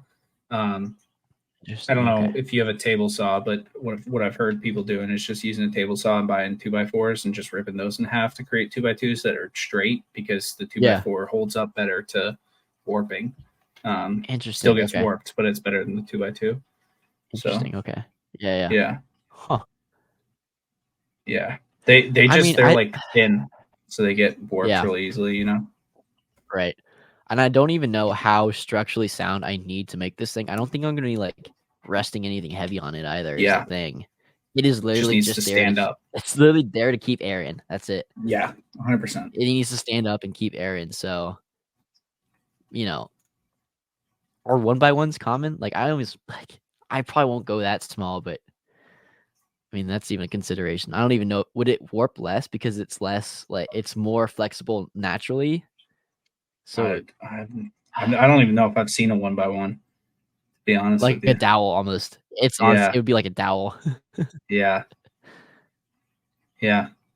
Yeah, it's one of those things we talked about on our episode with you when you were talking about finding the polywall. Just gotta walk Yeah, through Home just Depot gotta and figure walk through out. Home Depot. Yeah, no, it's Yeah, it's gonna have yeah, unfortunately, all my weekends are kinda bought by travel and graduation things. Ugh, so it's gonna be fun. I'm gonna have to be doing this every single day after work for a few days, so gonna be yeah, pretty drained next week, but just yeah. gotta keep my head above water. Dude, I get it. I get it. When I did Kevin's cage, and granted, there was a lot more involved because I was building a pond and everything, and it had to be structurally sound to Yeah, keep a caiman inside. Um, yeah. but I think it took me 3 months just doing it after work, like every single day and every Ah, weekend jeez. working on it. Um, and granted, I wasn't the most efficient because I had to like redo things when I messed things up and stuff like that. But Yeah. it was a painful process, but it was fun. Ah, I enjoyed jeez. it, but my girlfriend did not Uh, enjoy it because I wasn't spending any time with her. So yeah. sorry, Well, babe. I mean, There perfect timing for me because I think my girlfriend's going to the Bay Area for a internship or something over the summer, so you it's go. just weekends for now. So I got all the weekdays I want, but the weekends, those crucial weekend days are a little bit strapped right now, but the weekdays Yeah, should be good. yeah. One thing I forgot to mention about the AC unit Mhm. um, is that the one I have, when you unplug it and you plug it back in, it turns back on and it kicks back on like naturally. My Mhm. air I keep getting the names. The names are starting to blend in my head. The evaporative cooler, when you unplug Yeah. that thing and you plug it back in, it doesn't turn Mhm. on and doesn't kick on. So Yeah. when we're thinking about running thermostats and stuff, it's really important to consider that feature, because if you're running if you're running that thermostat on that box cooler, like that standard box cooler or that standard Mhm. evaporative cooler, excuse me, like it's going off of like I don't even know where the probe is, and I don't know how good Right. that probe is either. So like you just got to be cognizant, and I almost recommend the portable AC because of that feature. Um, I don't know which ones do this. I know mine does. So if anybody needs Mhm. the link, you can always shoot me a message on Instagram or something. But um, having that feature where if you unplug it and plug it back in, it'll remember its settings and it'll turn back on and it'll kind of keep cooling your room. So in case of a power outage while you're away, um, or if you wanted to run it on like a standard thermostat, like I know a lot of the thermostats will do a ton of wattage, like Reptile thermostats. Mhm. Um, they'll do quite a bit of wattage. So if you wanted to run it on like a Herpstat or one like the Zoom Ed ones, for example, wink wink, but no. But Shout out Zoom in. it has that yeah, exactly. It has that ability to still control that AC unit, but not the evaporative cooler. So Yeah. Okay. if you want to set and like running a thermostat too, like you're able to set that probe where you want it away from the unit Mhm. itself, because that unit is oftentimes going to be in a corner somewhere or up Right. against a wall somewhere, and not in the center of your room where all your animals are going to be. So it's also not the most accurate temperatures it's receiving to kick on either. So that's just one thing I forgot to mention earlier, but it's probably pretty important to think about that. That's a great point. My space heater doesn't kick back on immediately. So it's one of the ones that you have to turn back on after the power goes out. Yeah. Luckily, we're not really prone to power outages during the winter. It'd have to be like a superstorm or something, and we just don't really get those here. So I feel relatively safe about it. But yeah, it's definitely one of those things that you should think about is like, hey, is this thing going to kick back on? Like, it's just emergency planning. Like, you got to have a plan for everything. Gotta have contingencies. Yeah. Got to have a plan. I'm probably going to go out and get a generator this summer, just in case, especially where I'm keeping the animals. It'd be stupid of me, knowing the kind of area that we're in and how frequently that they turn the power off for fire safety, to not have one on hand, just in case, otherwise I'm like putting all my animals in deli cups and, bringing them to work with me, or leaving them in my car with the AC running, or like chucking them in like a wine cooler or something. Like, I think I'm gonna invest in a good, 24-hour capable generator to run just the AC, because you can turn all your lights off, you can turn everything else off. And that's another thing. If your room's getting too hot during a heat wave or whatever, just turn your lights off too. Like all of them, UVB, LEDs, doesn't really matter. Like one day's not going to kill anything. So, 100%. but excessive heat and the dehydration and all that, the heat exhaustion, that will cause some irreversible damage if you're not careful. So, don't be afraid to manipulate your equipment like that. Yeah, and it's evaluating like short-term needs, right? Like UVB and everything like that is definitely long-term needs, but like, a day, even you could probably even up to a month, you probably wouldn't have any effects from not having UVB on there. Obviously, if you're at a month, you got bigger fish to fry than your UVB. Like you said, it's definitely got to think about like the short-term needs of the animal. And it's like, if it's 120 degrees in your reptile room, hopefully it's never that hot, but if it is, the UVB isn't what's important. It's getting it cooler immediately. So absolutely. Yeah, totally. Should we talk about, let's I was just gonna see, like, I know we just talked a lot about my kind of immediate future reptile room, but I mean, if you were to like conceive a room like Jack's reptile room, part 2 or 2.0, how would you set it up, and how would you run it? Kind of what is some of the equipment that you would use? And I talked a lot about my systems that I would use, but let's hear yours, because you keep a lot of different stuff and you're on a completely different part of the country than me, so it's good to hear that perspective too. 100%. Yeah. And I think about it a lot because me and my girlfriend are planning to move in the next like 2 years or so. And so the goal is to get a house with a detached garage, or space to build a detached garage. And so I'm going to set up, it's similar to what you got going on. It's going to be a garage setup, but I'm going to use a mini split HVAC system in there. To really climate control everything exactly how I want it to be. And those are great because they do heating and cooling. And I'll keep my space heater for contingency purposes, in the case that something goes out. A lot of airflow. I definitely want to use an air exchanger, like Gecko Boa, I think, was talking about it on the Project Herp podcast. That's a great podcast, by the way. Somebody, if you haven't listened to that episode, you should definitely go listen to it, because he goes into a ton of depth over how he operates his systems and everything. But yeah, I would love to do an air exchanger, especially with all the turtles with water. I get a little bit concerned about like bacteria in the air just from water splashing up and all of that. So I think having some sort of air filtration would be great. So that's the plan for that. I'm also gonna I want to install a floor drain so I can just drain water straight into the floor. Which you talked about that a little bit at Zoom Ed, how you guys have that for the turtle room. That's definitely going to be the goal there. Crucial. Yeah. So all of that, and then I want to have a sink. I don't currently have a sink in my reptile room, so all of my Yeah, yeah, absolutely.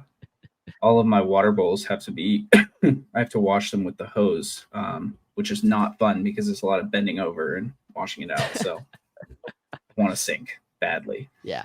Um, so yeah, I mean that's mostly it. There's a ton that will go into it as far as like caging and everything like that. Like Kevin's going to get a brand new setup and everything, which will be super Hell yeah. complex. And Brendan and I kind of talked about that on our episode about Kevin's cage currently. But Yeah. yeah, just like I said too about the outlets, like making sure that I have separate breakers and stuff, so I'm prepared to run all the power because I run a ton of pumps and aquarium heaters and stuff like that. So Yeah. just making sure that I'm able to do that. And I want to get a bunch of stuff outside, which is a completely different topic, Yeah. But turtles, I think of all animals, and I'm sure lizards are pretty similar with benefits from natural sunlight, but for some reason turtles really require it. And I think it's also a space thing. I Is think you can house a lot or use a lot larger space for the turtles outside. yeah. So I definitely want to get a ton of stuff outside. But Yeah. I think turtles are unique in that way. They're so crucial to get outdoors. The mhm. From what I've seen, the turtles outdoors they just look better. They just fare a lot better. The sun has so many properties, so many great properties that I feel like a lot of it we don't even know or can't really conceptualize just yet. But like just like the UV being able to kind of kill off a lot of that bacteria just by sunning, keep that Mhm. shell rot down, like stuff like that. It's just almost impossible to replicate that indoors. Just doing it on like a large enough, like if you're doing it on like a large scale, like it's so hard to light like an entire basking area to achieve that same effect. So yeah, I think keeping outdoors for those things would be really cool. With the turtles, I know you're keeping a lot of turtles. Would you ever do like a single like one single system for all your turtle tubs? Like would you do like a chain of waterland tubs with drains or something in there and go to like a single filtration unit, or how'd you do Yeah, that? Or did you yeah, 100%. I currently have they're like daisy chained together, okay. with like a drain Mhm. system, but they're not penetration wise. And so I think it depends on the setup. Like the current setups that I have, I've got a mix of well, not a mix. It is a mix, but it sounds more like I have more imported animals than I do. I've got two imported South American wood turtles in the same Yeah. system, and I've quarantined them and everything, and have no Mhm. issues with them. But I don't want to mix the Right. filtration between them and some of my Yeah. captive bred stuff. Um, Yeah. so I think it depends on kind of the setup. I would love to a lot of the stuff on like singular sump, with return lines and stuff, but Mhm. it would depend on like the mix of like um, captive bred versus wild caught stuff that I have, just to make sure Right. that they're watered separate. You would almost want like one system, like your main system, and then just like a system that you just run where everything is kind of self-contained Mm-hmm. in that unit. I almost wonder 'cause for the greenhouse at ZoomEd, it's like a dugout. Like there's a sump in the greenhouse and it's like under the Okay. ground. Like they dug it out. So the water's funneling and flowing all the way back into there from all the waterlands. The waterlands are Okay. constantly filling and kind of overflowing down drain pipes into the sump. And that's how we kind of do it on the scale that we do. I just really like that system for how easy it just makes water changes. Like the Yes. scale of it is just manageable. It just makes it so manageable when you just have to kind of quote unquote pull the plug and then you can water change your whole system. And if you still need to do like individual water changes, it's like if one tub is getting worse than the others, you can just pull that drain independently, flush all that shit out, get it Mm-hmm. in like the catch socks and get it out. Um, so 100%. Yeah. Maintenance on a singular system is a lot easier. yeah. And that is the good thing about the one that I have now with the drain being in there, because I've got Mhm. like the sump pump. So it's like if my basement were to flood, it would pump out all the water. Yeah. And so I just ran the drain into the sump pump, and I can just drain all the water out through that, which is really nice. Yeah.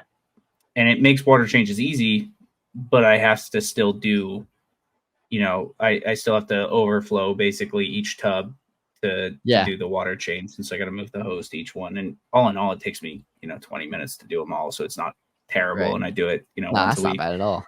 No, it's super simple, but having the singular system, it's one drain that you open and one thing you got to fill back up. So it would definitely be a lot easier for sure, especially when I start getting more turtles. So, which is definitely going to happen. But yeah. Anything on your wish list while it just came up? Yeah, Abby and I, my girlfriend and I, are getting a dog in August. Oh, hell yeah! So we're kind of thank you. I'm super excited. But we're kind of saving up for that. So I'm going to Daytona in August. Daytona's a huge turtle show, and I'm trying to convince her to let me, get just one souvenir turtle from the show. So I think, one. So I'm thinking one big-headed turtle. Jeez. I'm thinking a Mexican giant musk turtle or a Matamata, one of the two. Hell yeah! Kind of what I'm thinking. The Matamatas would be cool. Yeah. I just don't know if I want to do like. There's a fish requirement there, and I don't like. Yeah. It depends on the one you get, and it's definitely gonna be wild caught. So there's that too. But a lot of them are pretty stuck on live fish, and I would prefer not to feed live fish just from like a parasite perspective. Yeah. Or you could do convict cichlids. Could do that. I've done that before. I actually used to have a ton of convict cichlids in Kevin's pond, but when I had to redo it because of the leak, they all did not make it, which is really unfortunate. But I felt like a mass murderer. It was really sad, but they all went to good use. I fed them all off to turtles, which was good. But I just it was a dire situation and things had to be done. So no, it happens. Yeah, but I would love to breed convicts again because they, like you said, great for that. From a feeding perspective, and I can treat them for parasites beforehand and do all that. So that would be a cool setup. So you do like a blackwater, kind of like a blackwater setup for that, and then 100%. It would be so sick. I would love to do some big fish in there with them too. We've got a local, it's like a zoo, but it's called the Greensboro Science Center here, and they have this massive Matamata setup, like huge, and they've got a bunch of like stingrays and stuff like that in there. And I would love to have stingrays and Matamatas, man. That would be so cool. That would be something else right there. Yeah. Jeez. Yeah. 100%. So, if money wasn't a thing, I would definitely say fly river turtle would be my what I would get. I was literally just thinking about. I was like, he said Matamata, and then there's like he's not saying. Yeah, he hasn't said the fly river turtle yet. So those things are those you feel bad almost keeping them in anything but the biggest of ponds. I know. Like, that's why I won't do it because it's a mental game right now. They're coming in pretty. It's like even a turtle. Yeah. Sorry, go ahead. No, I was just saying, like I'm seeing a ton of them come in. I'm seeing a ton of them at shows as of recent. A lot of the Papua New Guinea stuff, I think, is coming in still, and it's like, where are these things gonna go? Yeah, long term. I mean, I feel like a lot of them are gonna wind up in local zoos and aquariums. Best case, Hopefully, hopefully they make it that far, where they get retired there. But I don't know about that. Because it's not even like the turtle. Like the turtle itself is an expensive turtle. It's for an imported baby. You're talking $1,400 to $2,500 somewhere around there. Yeah. But housing something like that, sure, as a baby, you can get away with a 125, 150 gallon aquarium, something like that, but but it's going to grow so fast, and you're going to need thousands of gallons for it to actually have like a proper home, Yeah. Like you guys have them, don't you? Yeah, we have. Well, we actually used to have 5, and we actually moved. Wow. Yeah, no, and they were in these enormous. I'm talking like, man, they must be like at least over 10-foot long tubs, 10 foot by 8x8, like something, or 10x6, but something crazy, something stupid large. Right now, the tubs are empty, and they used to all be in the greenhouse, and they're in the back of the greenhouse now. I think they're decommissioned at this point, but I think they moved they moved the fly rivers onto a zoo, I believe. I can't remember. I couldn't tell you which, but I know we moved them on just because we couldn't, like, it got to a, like, they were healthy and they were doing well, but we just couldn't provide them on that kind of scale, as much space as we felt that we wanted to. I wasn't part of the team at that point. This is years ago. And we have one fly river turtle still, currently a pretty small one indoors, but we have, I think there's some cool plans for that thing long term, which I'm excited for. But yeah, no, that it's an incredible animal to get to mess with.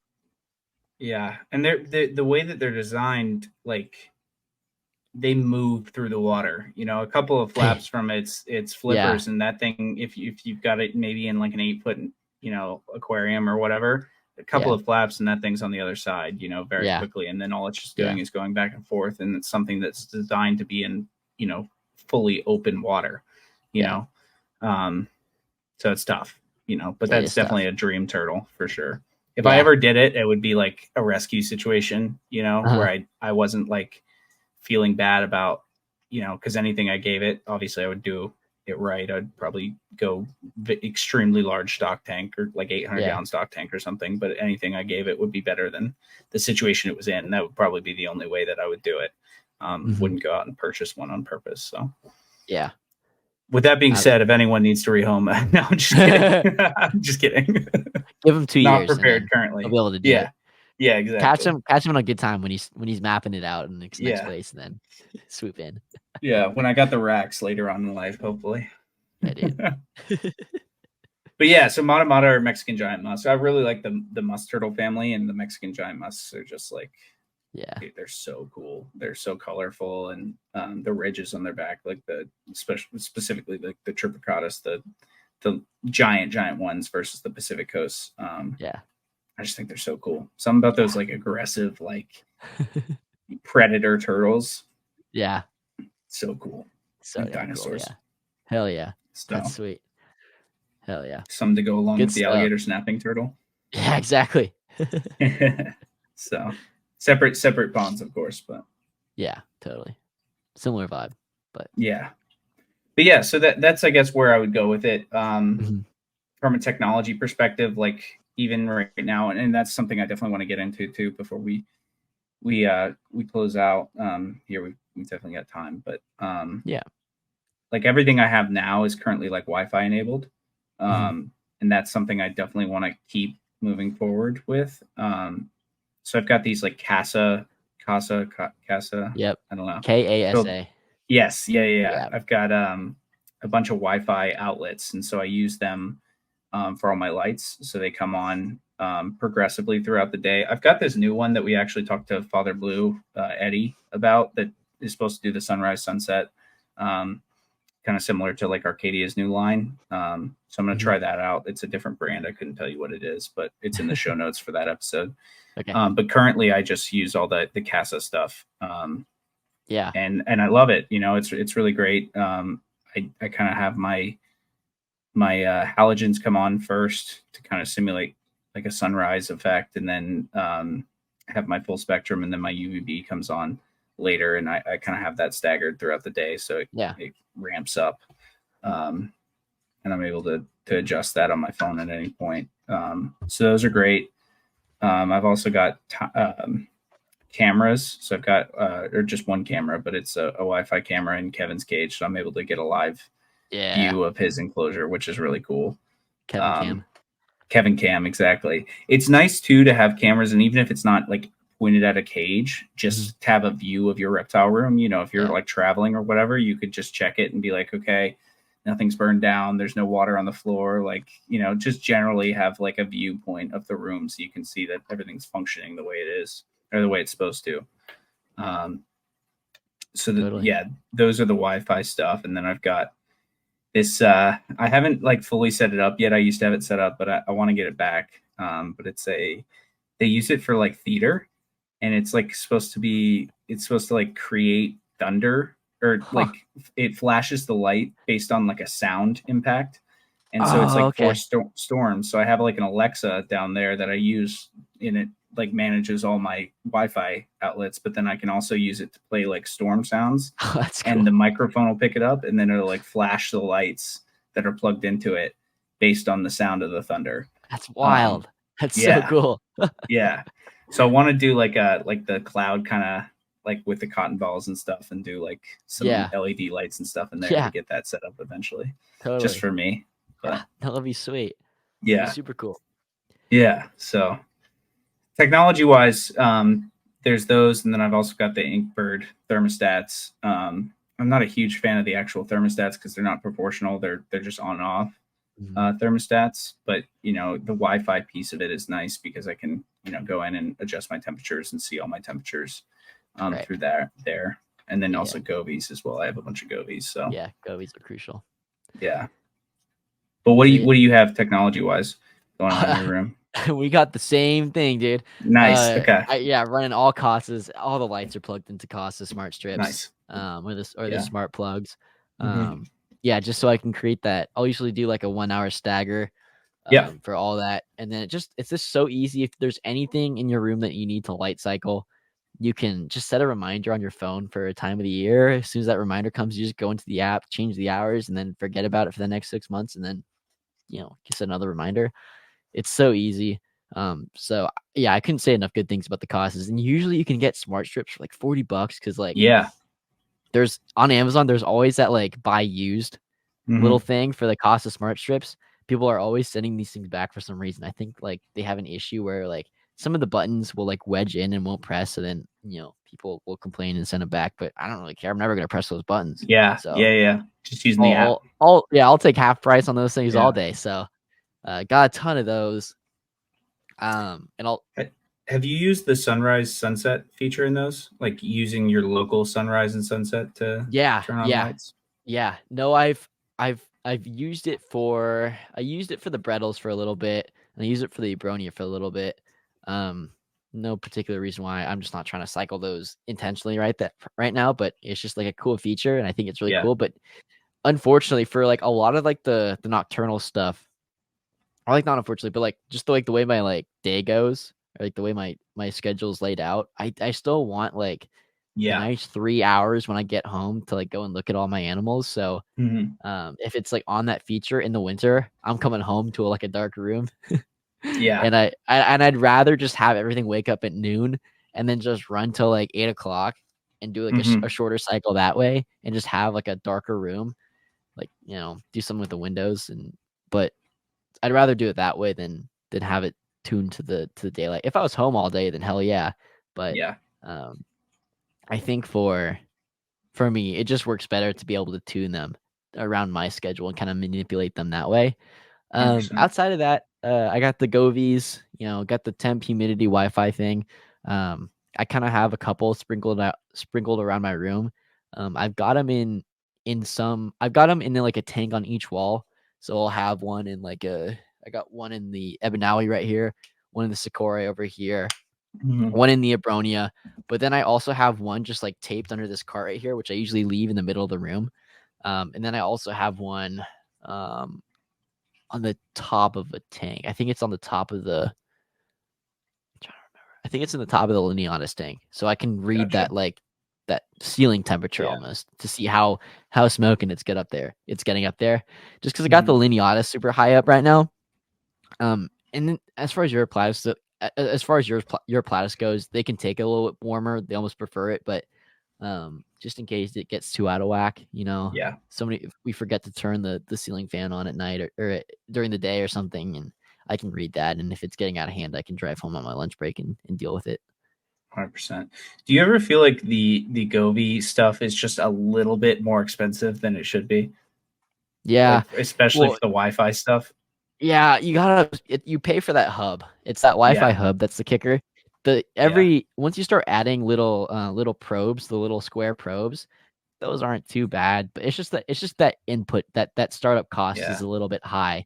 Um, there are some cool like reptile specific ones kind of coming out with like really cool interfaces. Give a shout out.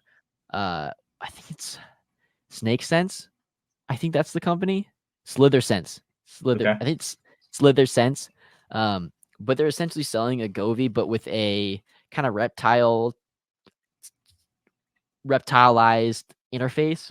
Yeah. And you can use it on your computer. I don't think it's Wi-Fi controlled, but I think it's website based Okay. or it's web based. So I think the input or the startup cost is a little bit less. I can't remember how it breaks down, but some benefits to that web interface, or you can open it up on your computer and kind of get that larger view of it.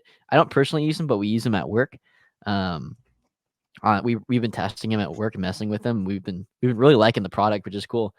It's a cool little That's product. awesome. I bet the people that kind of came up with it too. I think they're in California.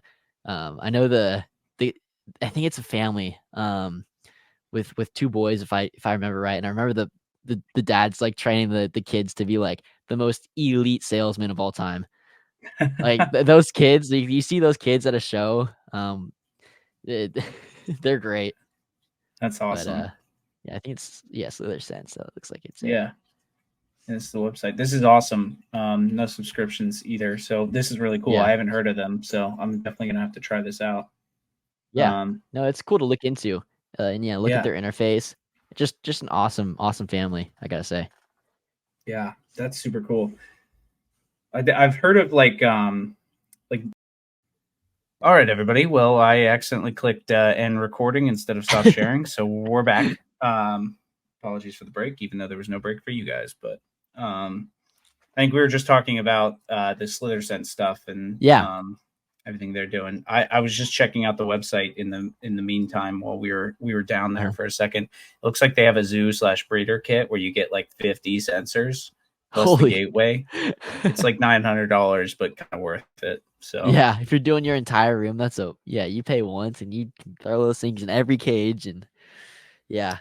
And I know they also like to show it in use where it's like on like a 4x2 bearded dragon tank. You kind of got one on like the cool zone and the warm zone, and then like kind of the upper kind of air temp too, which is really sick. I think it's cool that they're kind of progressing, being so dialed in. 100%. 100%. And that's what like I've experienced just from having so much automation and technology down there, or not necessarily automation, but like it is automation, but control and ability to like understand and see all of your data and understand trends and stuff like that. Like you can, if you're going down there and you've got like a digital thermostat, from whatever brand, and it's got the the probe that comes off of it with the wire or whatever, which is great. You can tell your temperature and everything there, but you're only checking that like when you're in the room, so you don't know, like you could be checking that at 6 a.m. before you go to work, and then by midday it's 120 degrees in the enclosure. You'd have no idea. And so being able to see those trends, especially for times that you're not home during the day, if you work at a job, is super, super helpful. Yeah. Those min-max, if you get those min-max thermometers too, those are excellent. For that same reason. Those. What are those? It basically just like, it's like it'll tell you the current temperature, but it'll also tell you the highest and the lowest temperature it got. You can get them for humidity too. They're pretty cheap, but those are good to have on hand for sure. And it's like something you look, because it's analog. Like it's not computerized. It's not anything crazy. It's not anything fancy, but it's just a simple piece of technology that can really kind of save you. 100% in some cases. Yeah. And I have, like I was saying, all the technology that I have as far as like smart technology, but then I also have like those just standard like digital like $10 thermostats that you can get at Lowe's or whatever, just so I can just like quickly look at it and when I'm down there and be like, all right, what is it right now? It kind of feels warmer than it should be or whatever, Yeah. At some point, I'm going to dedicate like a little stand with a little iPad or a tablet on it that'll tell me temperatures in different areas in the room. I'll just have it permanently on.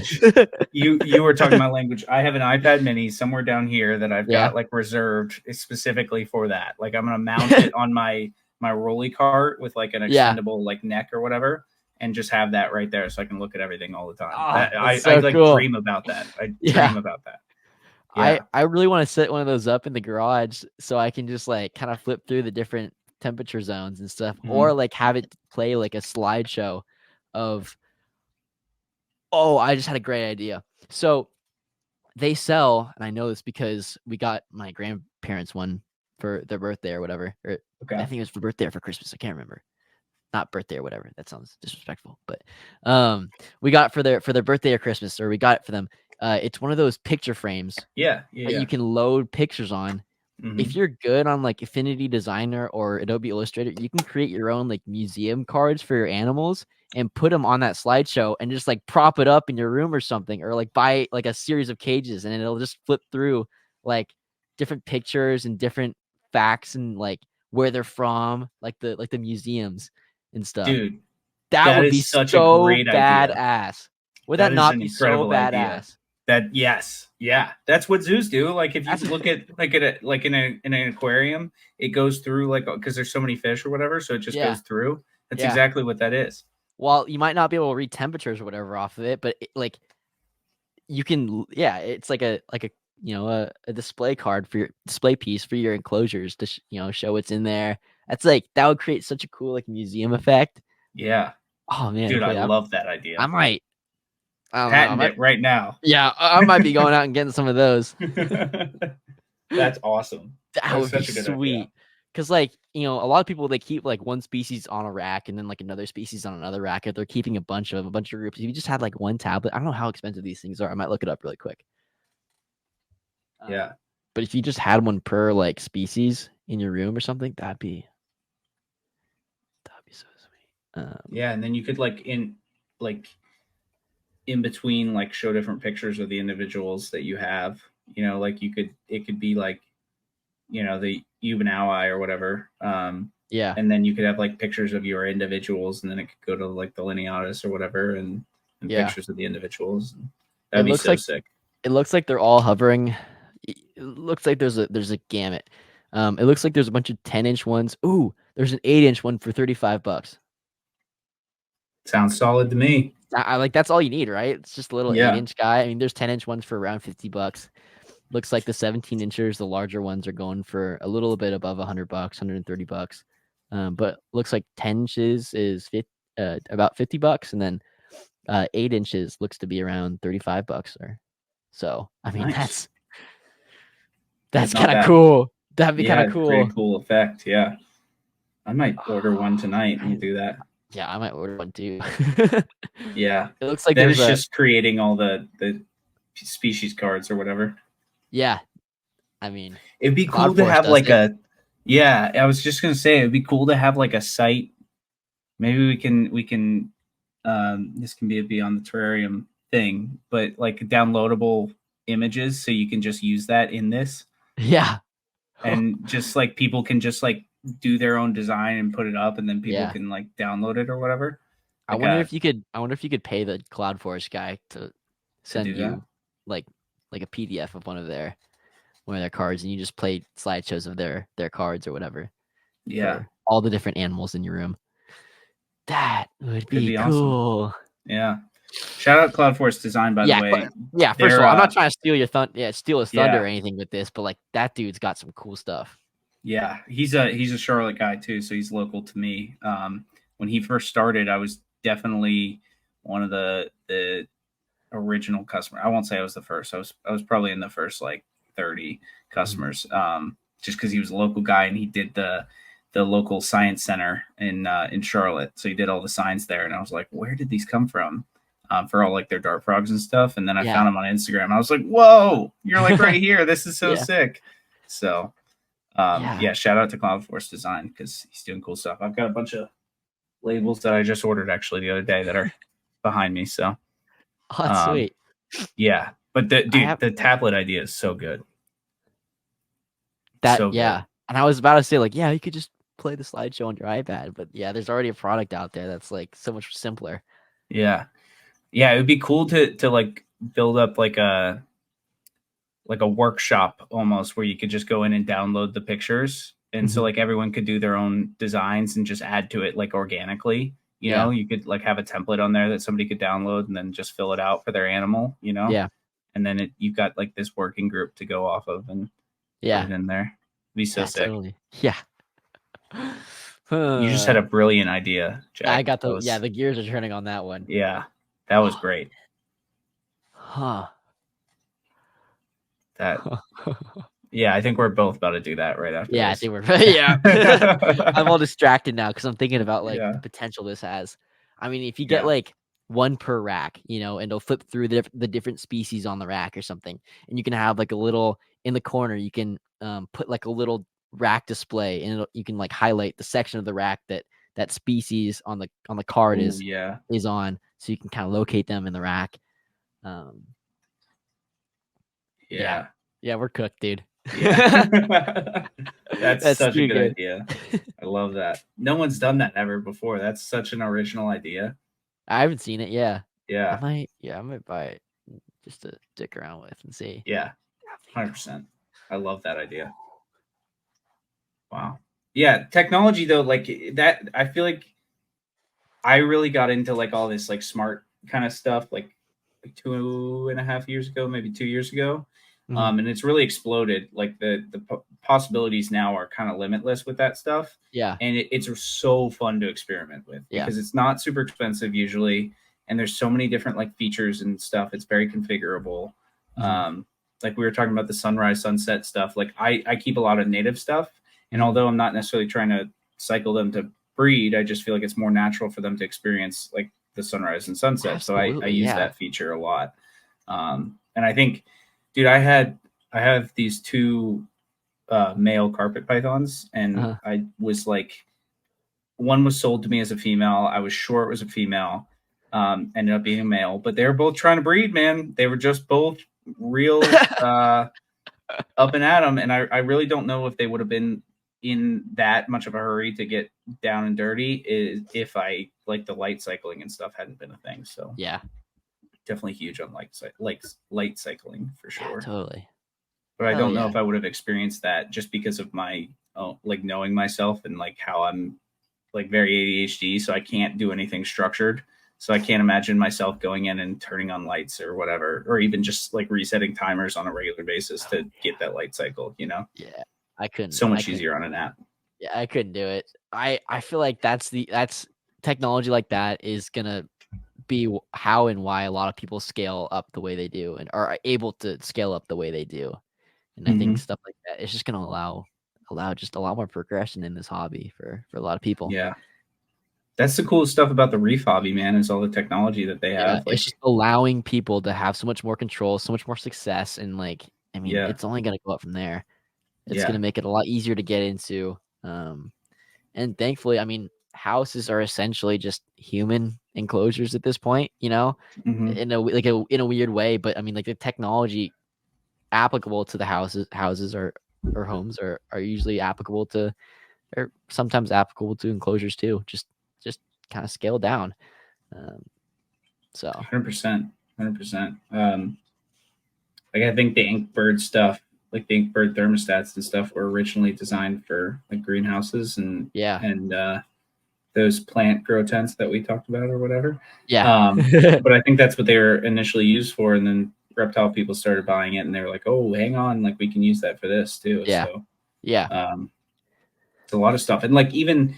I think like, and you can correct me on this because you definitely know more about this than me, but I think like the original LED UVB stuff was for tanning beds. I'm pretty sure like the initial like, making of it. Right. Yeah. I believe so too. Yeah. So, and it's like that we were just able to take that technology and then apply it to reptiles. It's a different spectrum and there's a lot more, it's a lot different nowadays, but you know, I believe that was the closest thing that they could come as far as like, because I mean, you think about like the founding days of the reptile hobby, like it was so hard to find like anybody to build what you actually needed. Like there has to be another use case for your item. You have to pull from something else because there's no factory, there's no large scale factory that's going to make you the X amount of units for like some weird niche thing, and if they do, it's going to cost an exorbitant amount of money.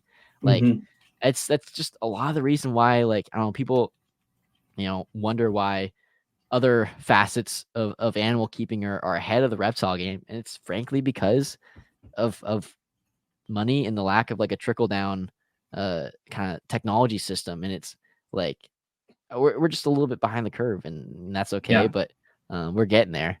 Yeah. And 100%. it's just that the size of those, other facets of animal keeping are so much larger. There's a lot Yeah. more funding it. 100%. You could probably walk down a street and pick out, probably 70% of people, and maybe that's a high number, but 70% of people who have had a fish in their life, Yeah. like Yeah. whether it's just a beta or whatever, but like Right. fish keeping is so much more, I don't want to say accepted, but like pervasive throughout like a modern American society. Yeah. Like, everybody's had a fish tank at some point. It's a piece of decoration in your house, or, you're a sorority girl in college and you get a beta fish and name it Fish or whatever. But, like everyone's had a fish. Yeah.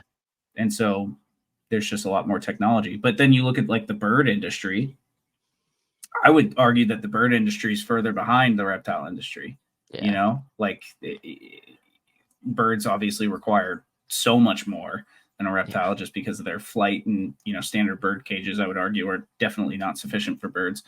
But and that's probably maybe a controversial topic, but I don't know if bird keepers, but the alarms are going off. They're coming for you.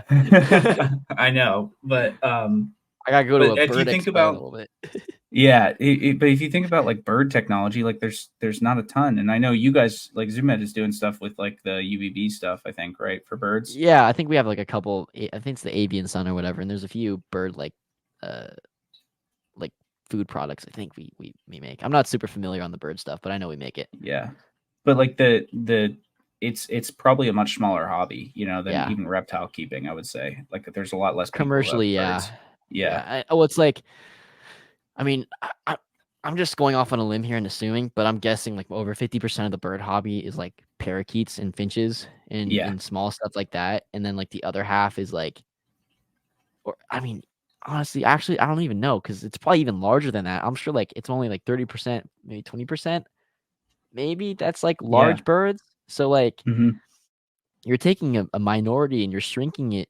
It's like a minority within a minority within a minority. And then you like, okay, now we have to start thinking about selling products to that. Like, I don't know. Like, it's just for like a lot of people, it's not a good business plan to try and sell for the minority of a minority of a minority.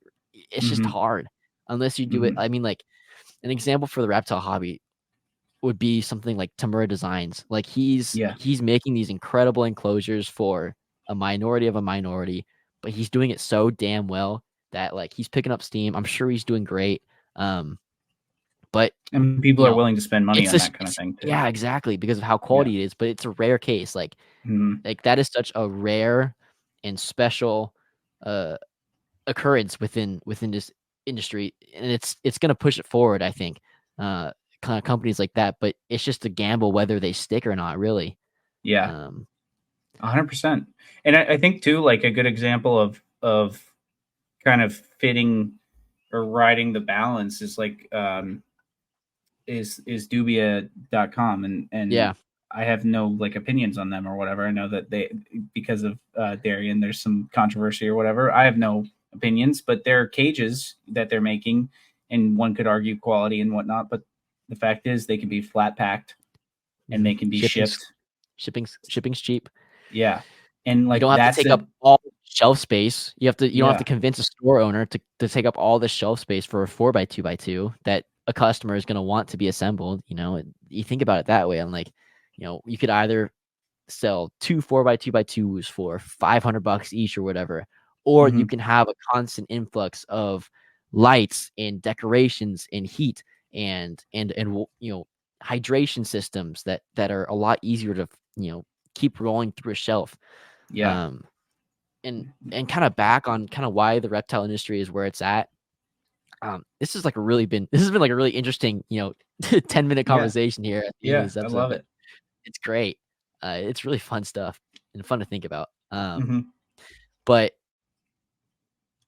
reptile keepers are smart, and if there's applicable technology in another industry, that's selling to a much larger industry, so they're able to keep their costs lower, the reptile keepers are just going to use that. Like if somebody comes out with a reptile specific one, like the cost on that to make it reptile specific would be really high. And Yeah. the average reptile keeper is just going to use the fish one or the, I don't know, the home one. Like, if we tried, Hmm. if Zoom and we try to come out with like a app controlled smart controller power strip or whatever, there's no way in hell we could beat the price of a Casa. A There hundred is percent. 0 Yeah. chance. Also, the cost to run a server, if it's Wi-Fi Yep. controlled, right? Like the cost of maintaining that would put so many people out of that product that Hmm. it just wouldn't be worth it. And it's a lot easier and it's a lot more financially, it's a lot easy, you know, it's a lot it's a much better case to kind of sell kind of these products that are for other industries that are able to keep their costs low and just use those instead, um, Yeah. than just have a reptile specific one. And yeah, it's not as polished just the way we like it, but it's so much, you know, it's that 80-20 ratio, that Hmm. I think it's what is it? Kind of, you know, 80% of the performance for 20% of the cost versus, that extra 20% is now worth an extra 80%. I think that's how I can't remember how that was Yeah. explained to me one day, but That makes sense. Yeah. that theory, um, Hmm. that just like the cost ratio of things. Yeah. It's the economies of scale. Like Mhm, yeah. when it's a much broader market, it's going to be cheaper because they're making a lot more. Um, and yeah, it's always super interesting. I can't remember what podcast of what company I was listening to talk about it, but just talking about designing new products and coming out with it and how much cost and pricing analysis has to go into it. And like for my own personal like job that I have, Mhm, like I do a lot of that kind of stuff and see a lot of that kind of stuff, and the amount of like work and thought that goes into that and like control over that mhm, is immense. And I feel like a lot of people don't necessarily understand that, yeah. especially when you're just like, hey, like, why can't we have like a rotating sun in our enclosure that, changes or whatever? And it's like, well, the technology's there, but it's going to cost you, $2,000 per enclosure. And Yeah, like, are you going to pay for that? Probably not, yeah. but the fish keepers will, because Mhm, they've got one aquarium that they're just setting up to be insane, and which is fine, and neither way is wrong, but it's just mhm, the difference between the two. yeah, So you got to understand that too. yeah, So absolutely. Good stuff it's there. super Good stuff. interesting though. Yeah, like all Yeah. the technology stuff is being enhanced every day, and the home, like all the Alexa connected stuff or like whatever the smart home stuff is Mhm, is super awesome and interesting. And um there's a lot to look into there and see how you can apply it. It's yeah. the concept of trying shit. Just Yeah, buy some shit and see if it works. Like yeah. just apply it. That's how I initially found the Wi-Fi plugs. Because I think when I did it, and I'm not saying I like am a pioneer in any way. I just wanted to not have to set my timers and deal with that and everything. So I just tried the Wi-Fi plugs, and they ended up working out. I hadn't heard anybody talk about it. I'm sure tons of people were using it at that point, and they've become a lot more common now. Mhm. But I just tried it and it worked, and haven't gone back since. So Yeah. Same yeah, here. Same here. I remember like stressing about having to go on vacation and like my dad telling me, "Oh yeah, he'd dump like a bucket of like just random analog timers on my bed and I'd have to go through each reptile enclosure and plug it into there and set the dial and pull up the tabs or whatever, go through each yeah. enclosure and do that." And then I have to rip it all apart because he wants to use the timers for something else or whatever. So it's A yeah. lot of So having work. something dedicated and just like set it and kind of forget it. It's yeah, it But saves so much time and stress. yeah, and we're saying set it and forget it because it is kind of that way. But then because of the Wi-Fi's, ability, and you can, power goes out, it's just going to go back to whatever it was doing before. But like it's set it, forget it. But then you also have the ability to check it, a lot Mhm. easier than having to go check an actual timer, especially like Yeah. I always hated like the the twisty ones with the push down buttons where you could, you set your time that way. I hated those, but those were a lot easier to just check at a glance than like the ones that had the digital time on there, because then you had to like really look, and if there was any dust on it, you had to get that out of the way to be able to see, and usually they were not in a great spot, so you're like down on all fours trying to look at this thing. So it's a lot easier to check. Absolutely. No, totally.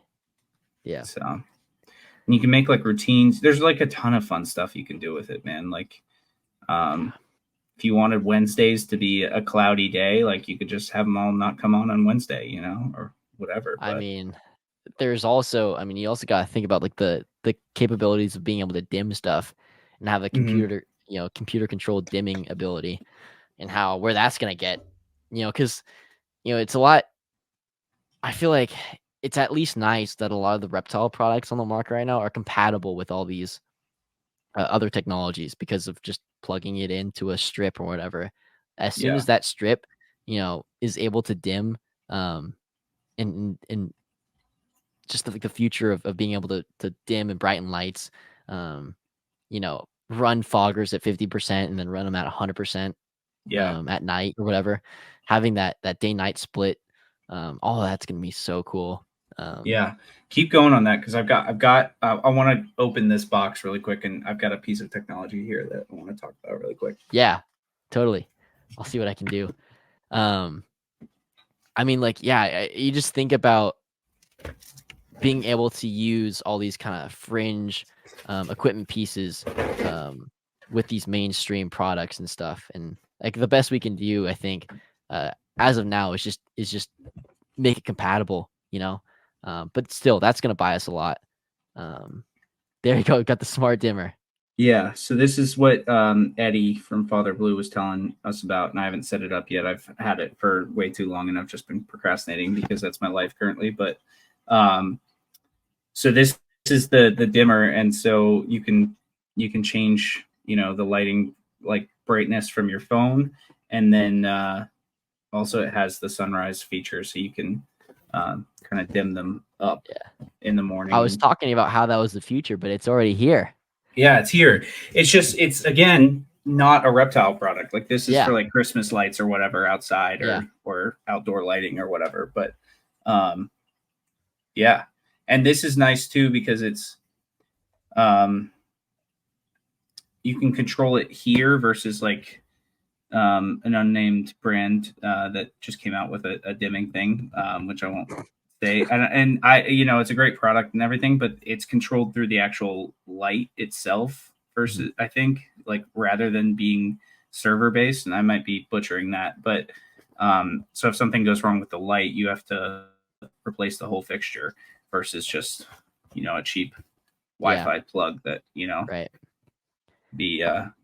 having that disconnect of components, the modularity is really crucial. 100%, because things break, and that's just the way things are. But you want to make sure that you're able to repair and replace. It's the same as if you're building like a plumbing system for an aquarium. Like you want to be able to disconnect that pump, so if anything happens with the pump, you can just take it out and replace it. So people want all in one, but all in one is hard to keep running all together. You're gonna have hiccups, you're gonna have breaks, you're gonna have shorts, you're gonna have components go bad. Like, just the reality of technology. Modularity is nice, and I think we're actually in a great place with the way modularity is, and just what the technology at our fingertips right now is pretty unreal to think about. 100%, absolutely.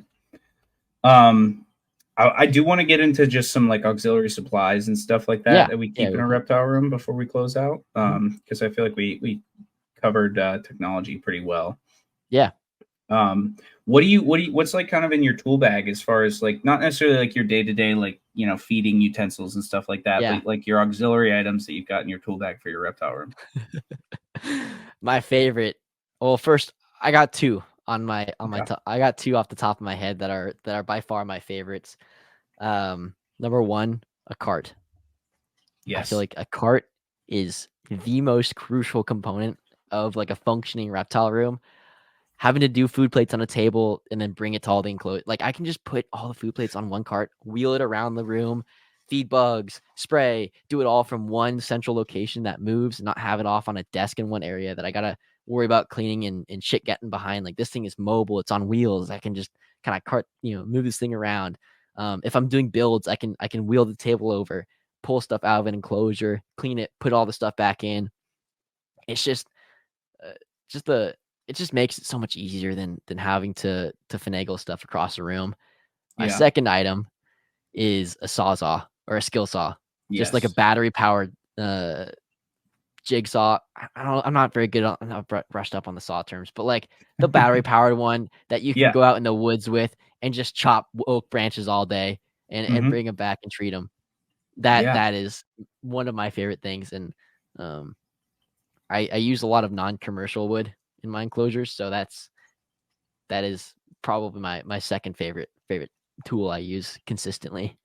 100%. I wish I had one because I'm using a handsaw currently, Uh-huh. and that's real painful. Yeah. Real painful. So I have like chop saws and or like a yeah, like a chop saw. I forget what the actual name for that is.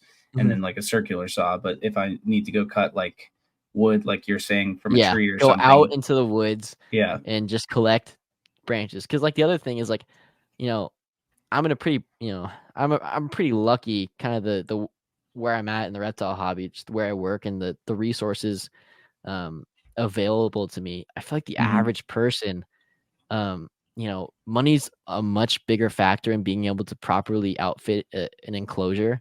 Yeah. And I feel like just being able to go out and collect wood, Hmm. um, to spruce up a lot of your arboreal animals enclosures and stuff, you're able to fill that enclosure out so much better, with financial implications kind of be in the back of your head. You can just do it to like your heart's content. You can do branches throughout 90% of the enclosure versus only being able to provide like two or three kind of angled in certain ways the best you can.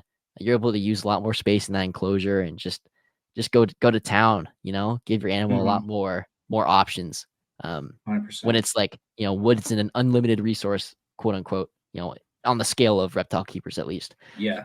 depending on where you are in the United States or the Yeah, and world. even where you're at, like we talked to Eddie about this too. Like, he's in the middle of New York City, like in the Hmm. middle of New York City, and Yeah. he was like, "Yeah, I still like I've got parks around me, and I can go get wood." So like, Yeah. he is as far from the forest as possible, but there's still Yeah. places to go get wood. So I mean, you just now, think about, if he brought a sawzall out there, I don't know that it would go as well for him, but yeah. Well, I mean, yeah, I just think about what he keeps. All yeah, those blue tree monitors. I mean, like, the cost of wood, if you were to try and purchase something on that scale, would be astronomical. You would yeah, probably clear the cost of at least one tree monitor just on shipping every time you add another enclosure yeah, of the wood. yeah, I mean, like, it would be ridiculous. I mean, just like based on like the sizes of wood that he gets, like, shipping would probably be like a couple $100. You scale that yeah, across all the blue tree monitors that he has. Every time he produces one or hatches yeah. one out, he's got to set it up too. And when he wants to, have a holdback, he's got to do the same thing over and over again on those Hmm. massive enclosures. Just the way he does it so well. Does it, man? He's throwing it all at these animals, which is awesome. But if he had to purchase all that wood, I don't Yeah, know if he'd be on the scale that he's at. I don't know if it would be 100%. possible. So, I mean, just that little piece of that little saw can go a long way. It'll be your best Yeah, friend. 100%. What else you got? Looking around right now, I'm trying to think. Well, this mister that I use, I hand mist everything. I refuse to pump mist anymore just because of how many cages I gotta spray. So I have like an electric hand mister. Um, it's just like an Oh, Amazon one. nice. Okay. The name is, gosh, this is an OUBFIVSY, and there's like some letters I can't read in front of it. But it's a click on, click off sprayer. So click on and Yeah, it sprays. Um, I have that that's on a super cart, slick. on my cart. I have a pretty strong magnet duct tape to it. I can Nice. just magnetize it to the side of my cart. Um, while I'm walking around the room, I can just magnetize it to any of the racks. All the racks will hold it. It'll snap onto. So if I need to take a break while misting, need to grab something, I can just snap it onto the rack, do whatever, That's go back to super spraying. slick. And then I have it hooked up to a 5-gallon Sea Chem water jug. Basically the jugs that you get at aquarium stores to fill salt water if you buy salt water from your local fish store or whatever. That same screw top jug. Yeah. You know, and you can just take that to the sink, fill it with RO, come back or whatever, or however you want to do it, or, you know, fill it with water, treat it in that thing, and then go about your business. And I just have a hole drilled through the top with a silicone hose coming out the top. And like the sprayer itself comes with a long hose with a little air stone on the end to pull water through, and it works pretty damn well. I think it was only like $20, $20-$30 maybe.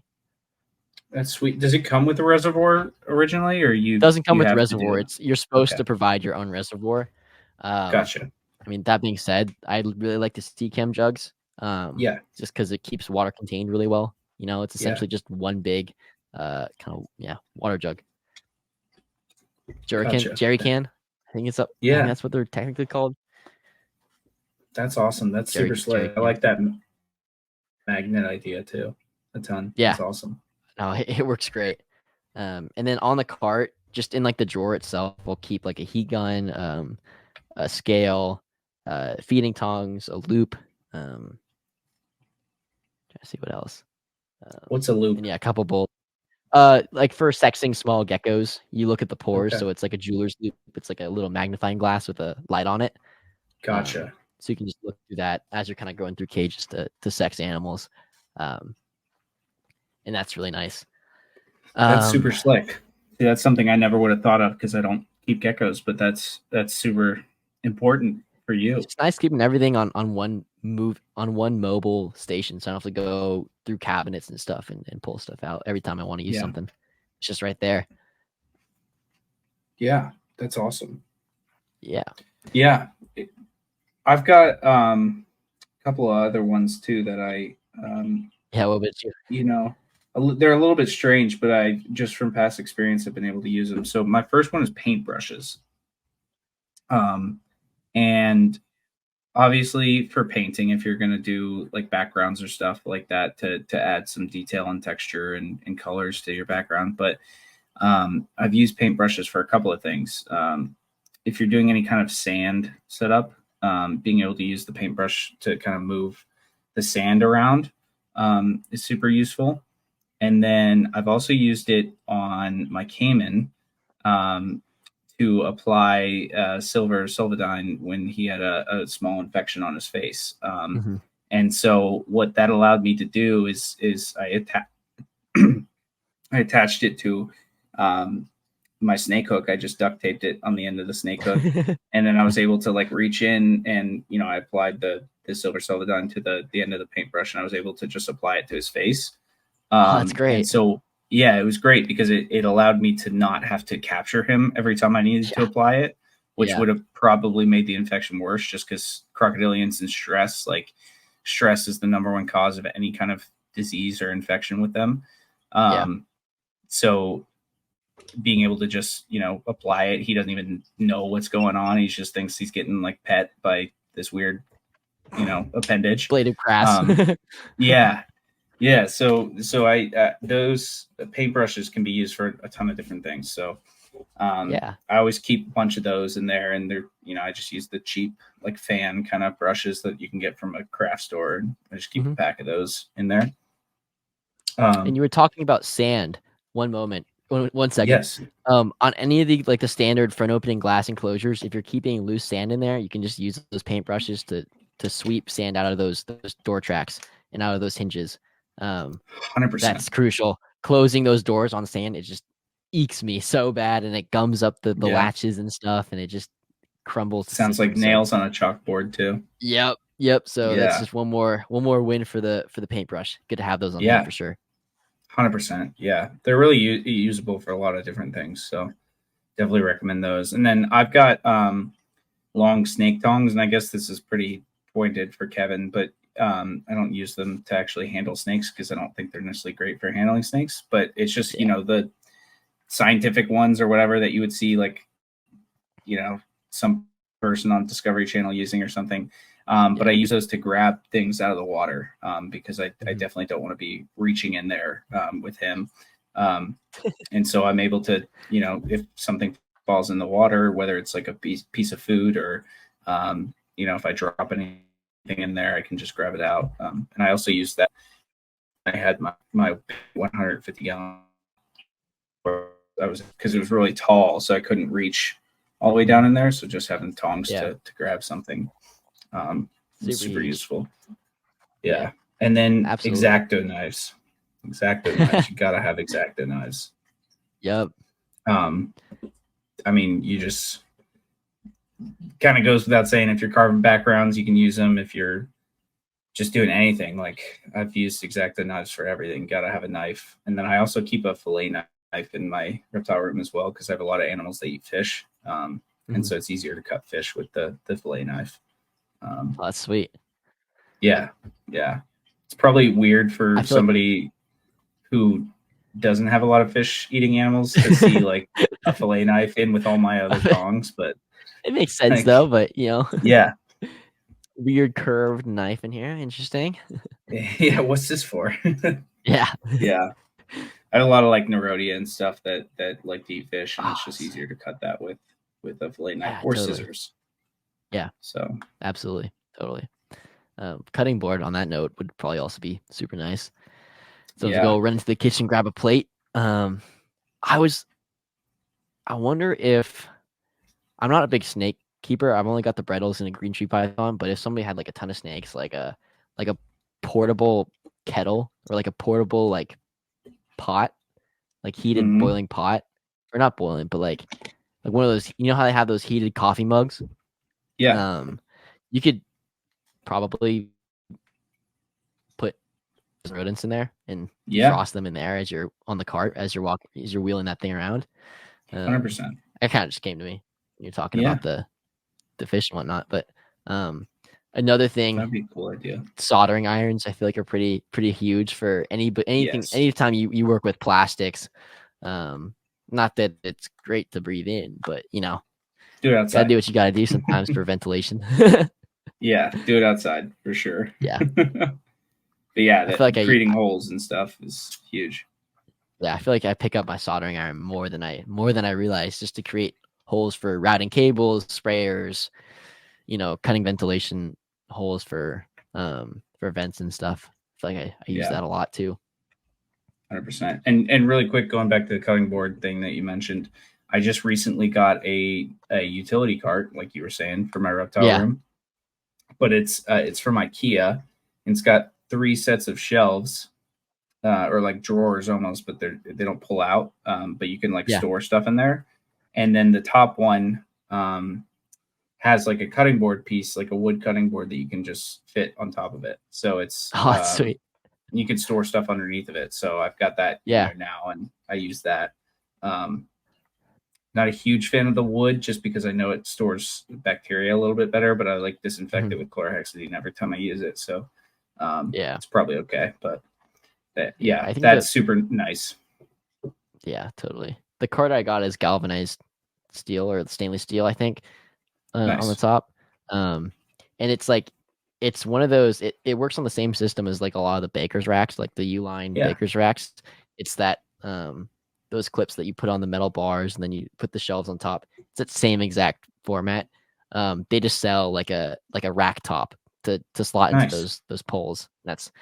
I do got to figure out a solution to kind of keep the tabletop on top of the cart. Sometimes when I pull the tabletop itself, it's just like resting on top of the poles, and it'll pull out, and then like shit will go flying.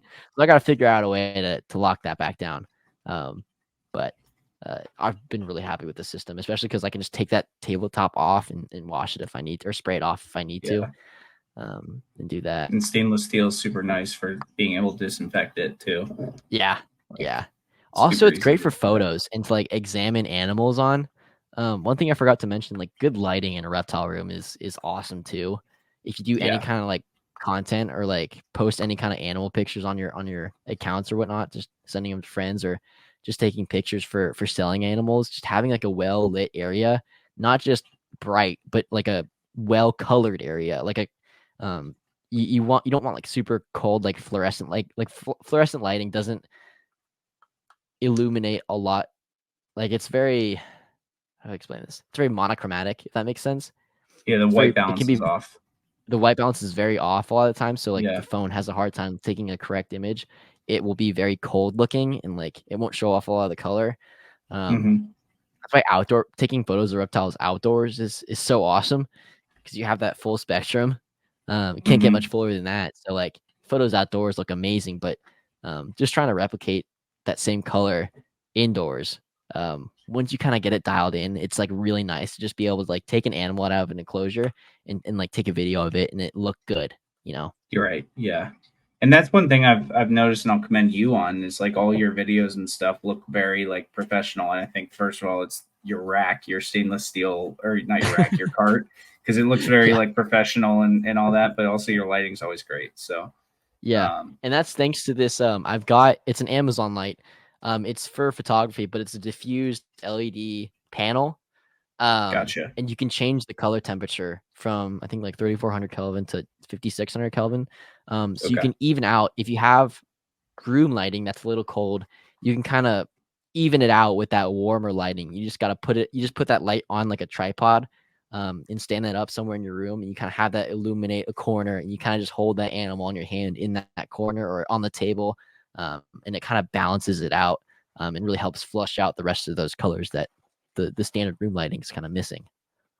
100%. Is the warmer lighting the lower Kelvin or is it higher Yes, Kelvin, the yeah. warmer? Okay. Coming out of the light, when you kind of crank it down to like 3400 Kelvin, it gets warmer. Gotcha. Okay. No, that's super interesting. Yeah, I think that's a great piece to have. And Brendan, I know, RIP, not actually, but shout out Brendan. He has a like a lighting box that he uses to take Yeah, pictures of his stuff, which is also something super cool to have in the reptile room as sort of an yeah, auxiliary item. yeah. Being able to photograph your animals if you're not able to do it like in your room. Like for me, because of the way my room is laid out, there's not really anywhere that would be good as far as background Mhm. for a picture. So having like a lighting box would probably be something that would be good just so it, Yeah. there's no background. I mean, even just like a wall of tank like cages, or just if you had the caiman enclosure as your background, I feel like that Yeah. would be still like a pretty good. You'll be surprised. Like if you get the lighting in front of that enclosure dialed, it'll still carry that image, it'll still look really, really good. And just from scrolling through Instagram, having that background be like, at least a little bit intriguing it kind of helps, keep people in tune. If, there's a lot of light boxes, like taking photos in a light box, it's hard to differentiate yourself from other people Yeah. posting similar content. Um, so from like a social media performance perspective, I kind of like the idea of having that personalized set. Mm-hmm. Yeah. No, that's a great point. One of my buddies, Chaz, from More Than Morelia, he always takes his pictures like Yeah. in front of like a brick wall on his house and with like the Yeah. bush in there, No, which is cool. you Yeah. recognize it, He always takes him. It looks like he's taking him outdoors. He's got some beautiful animals, and Yeah. I kind of Yeah. always he does a great job with the hand cam, I gotta say. Yeah. Yeah. Like textbook lighting. The lighting is like so nice, I gotta say. Yeah. Yeah. I feel like he started doing that like 6 months ago or maybe a little bit longer, but he's really started doing that. And it's every time I see his pictures, I'm like, dude, you're like just amazing. I mean, it Yeah. doesn't hurt that the animals that he's taking pictures of are absolutely absurd too. Like he just posted Yeah. a king rat the other day that was his female king Oh, rat is like so yellow, and I'm like, that thing is bitten me. badass. It's bitten me more than most snakes that I own, actually, and I've only handled it twice. So, That's yeah. awesome. Chaz was like, "You have to make sure it knows you're not afraid of it," and I was like, "But I am afraid of it, Chaz. It's scary." That's So, awesome. The Karen Otter's yeah, sick, dude. yeah, dude, they are, but they're like also like, for lack of better term, piss and shit machines. Like, they're psycho and they just spray everything. But Chaz Yeah. disagrees; he loves them, and I love looking at them. I just am Mhm. good if I don't have to hold them ever again. So Yeah, totally. Yeah, Chaz But he's got a cool lineup of animals. He's yeah, got he's those crown giant animals, the lutes, yeah, luteogularis, I think is what they're called. yep, Eyeballing those. yeah. Those are cool animals. And he's been pumping them out too, man. Like Yeah, his pair is dialed, and they just keep laying eggs. yeah, Yeah, good stuff. those things are so like they're so much bigger than I thought they'd be in person too. Because I was with him when he got them at Daytona, um, two Daytonas ago, and they were tiny babies. Yeah. And I hadn't seen them really since then. And the male that he's got is massive, like his bearded dragon size. Like, no joke. It's massive, dude. It's so big. Jeez. So he's got a lot of stuff too that he doesn't show off a ton that are just like insane. Like some of his hognose snakes are insane. He's got like silverleaf Kasachi rat snakes, which are insane. Like, yeah, I love that kid. He's one of my favorite people on planet Earth. So shout out Chaz and your insane collection. big Chaz plug right there. Yeah, huge Chaz plug. If you're not following more than Morelia, what are you doing? You got to do it. Get on it. Yeah. So someone I would definitely consider like a mentor to me, even though we're like pretty close in age. But dude's just a wealth of knowledge. So yeah. Does he work for Jason Kavelka? Yeah, he works for Canova. Yeah. Cleans all their baby racks, which is always cool because he sends us just awesome pictures of the Bolins and stuff. Yeah. Oh, dude, he gets to work with Bolins all the time and black dragons, and super jealous of that. So yeah, insane. He's doing cool stuff, man. Like he's doing cool stuff. He's like you and him both actually. Like a lot of my like friends in the reptile hobby aren't necessarily like connected to the reptile hobby in like a professional sense, is in like their main day-to-day job is like involved with reptiles, and it's just really cool to see that be like I live vicariously through you guys, just being able to see you guys like kind of do that kind of stuff and be involved in the industry on a day-to-day basis, because I wish I could do that, but I can't. So yeah, it's awesome. No, it's a very unique area where I'm at. Like if everything didn't line up the way it did, I don't think I'd be here or be doing what I'm doing. So it's just a huge blessing. It's crazy to think about. I try not to, I don't try not to take it for granted ever. It's definitely a privilege, so. Absolutely. No, it's cool though. But yeah, man, or auxiliary items in the reptile room. We talked about a couple. That was a banger. Yeah, that was a good episode, man. And there's definitely more supplies and other lists and stuff. And I think we'll eventually talk about from like a DIY perspective, like supplies you should just keep on hand to, just start an enclosure like whenever. But I think for this one we covered a lot of things, and we had a really good conversation. That was awesome. Yeah, we covered definitely a gamut. Covered different parts of the United States and different keeping strategies and stuff. And that was a great episode. I had a lot of fun. Awesome. Yeah, absolutely. And one thing I'll say to just wrap up, because we kind of touched on it and you just touched on it there, but like all of this is so much of trial and error, and you gotta that's where you can leverage the technology, but you gotta take notes and you gotta understand like what's happening in your room to be able to adjust and be able to adjust your room on the fly to really dial it in, because you can't just apply either of our strategies. You got to figure out your situation and do it there. You're your own computer, and you just have all these auxiliary tools at your fingertips to help you, but at the end of the day, it's on you. And everybody's different. Everybody's got a different scenario. You hear. I was listening to a podcast, and it's Ron St. Pierre talking about just moving, a couple minutes down the road, and he's got to change everything and rethink, all of his keeping strategies and stuff. And it's like that's such the reality of what we do on the scale that we do it. So just it's good. It pays to be a thoughtful and calculated person. It definitely pays to keep notes, even of all your failures. I wouldn't be here today if I didn't make some mistakes along the way. with the room and the way that I keep. I can tell you, I stress, being able to have backups in all these emergency protocols for keeping it cool in the summer, because you know what, like I used to be in the dart frogs and I lost a lot of dart frogs through a summer heat wave when the power went out. And I didn't have a backup plan, and it sucks. It's definitely a dark hole in my keeping history, but it's given me the growth and the privilege to learn, or the ability to learn from it, or the gift to learn from it, and never make that mistake again. And I'm thriving with my animals now because of it. So it's just just keep that in mind. Yeah, It's all good. 100%. And just to tack onto that a little bit, like I used to do a ton of stuff with like business continuity plans for work. And so I'd go and audit different companies and their business continuity plans.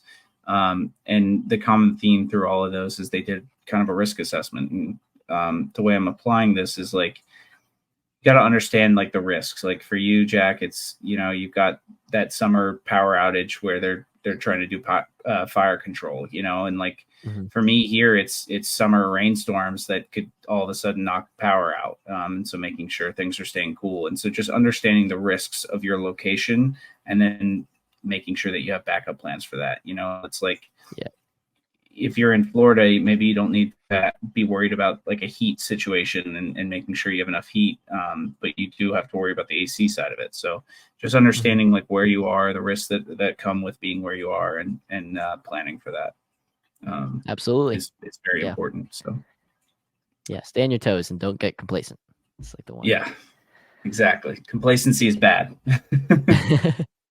And it's boring. Yep. Complacency is boring. It's boring. It's fun to fiddle. Yeah, exactly. So awesome, man. Well, Jack, where can everybody find you? Yeah, Instagram, Gekkota Culture, GEKKOTACULTURE. Post the most there, I guess. And then I also got like another herping in photography account, Jack in the Woods, so JACK INTHA instead of THE, it was taken, and then Woods. So I'll post like a lot of pictures of herping photography there. Is there pictures of you in the woods with the sawzall on that one? There's not, but I'll get that. Right now the profile picture is me in the woods holding like 3 toads. Nice. I was super hammered in that picture. I think we were in Hawaii, and I was holding like 4 or 5 cane toads. It was a good night. Love that. I love that. Edit in a sawzall there, and you're all good. Yeah, exactly. No, yeah, it's that thing's my baby. Awesome. Well, yeah, everybody go check out Jack. Make sure you follow his page. He comes out with a ton of good content, really professional content, like I was kind of saying earlier. So it's definitely worth a follow. And then for me, Jack Oliver _reptiles on Instagram. That's where I'm most active. And then Brendan is BM Exotics on Instagram. And then make sure you follow the podcast page, which is Beyond the Terrarium on Instagram. So with that, we'll call it a night. Thanks everyone for listening and tuning in. And if you made it this far, thank you. We appreciate you. And we'll be back next week with something. We'll figure it out. So yeah, see you guys then. We'll roll with the punches. The show will go on. It always goes on. Exactly.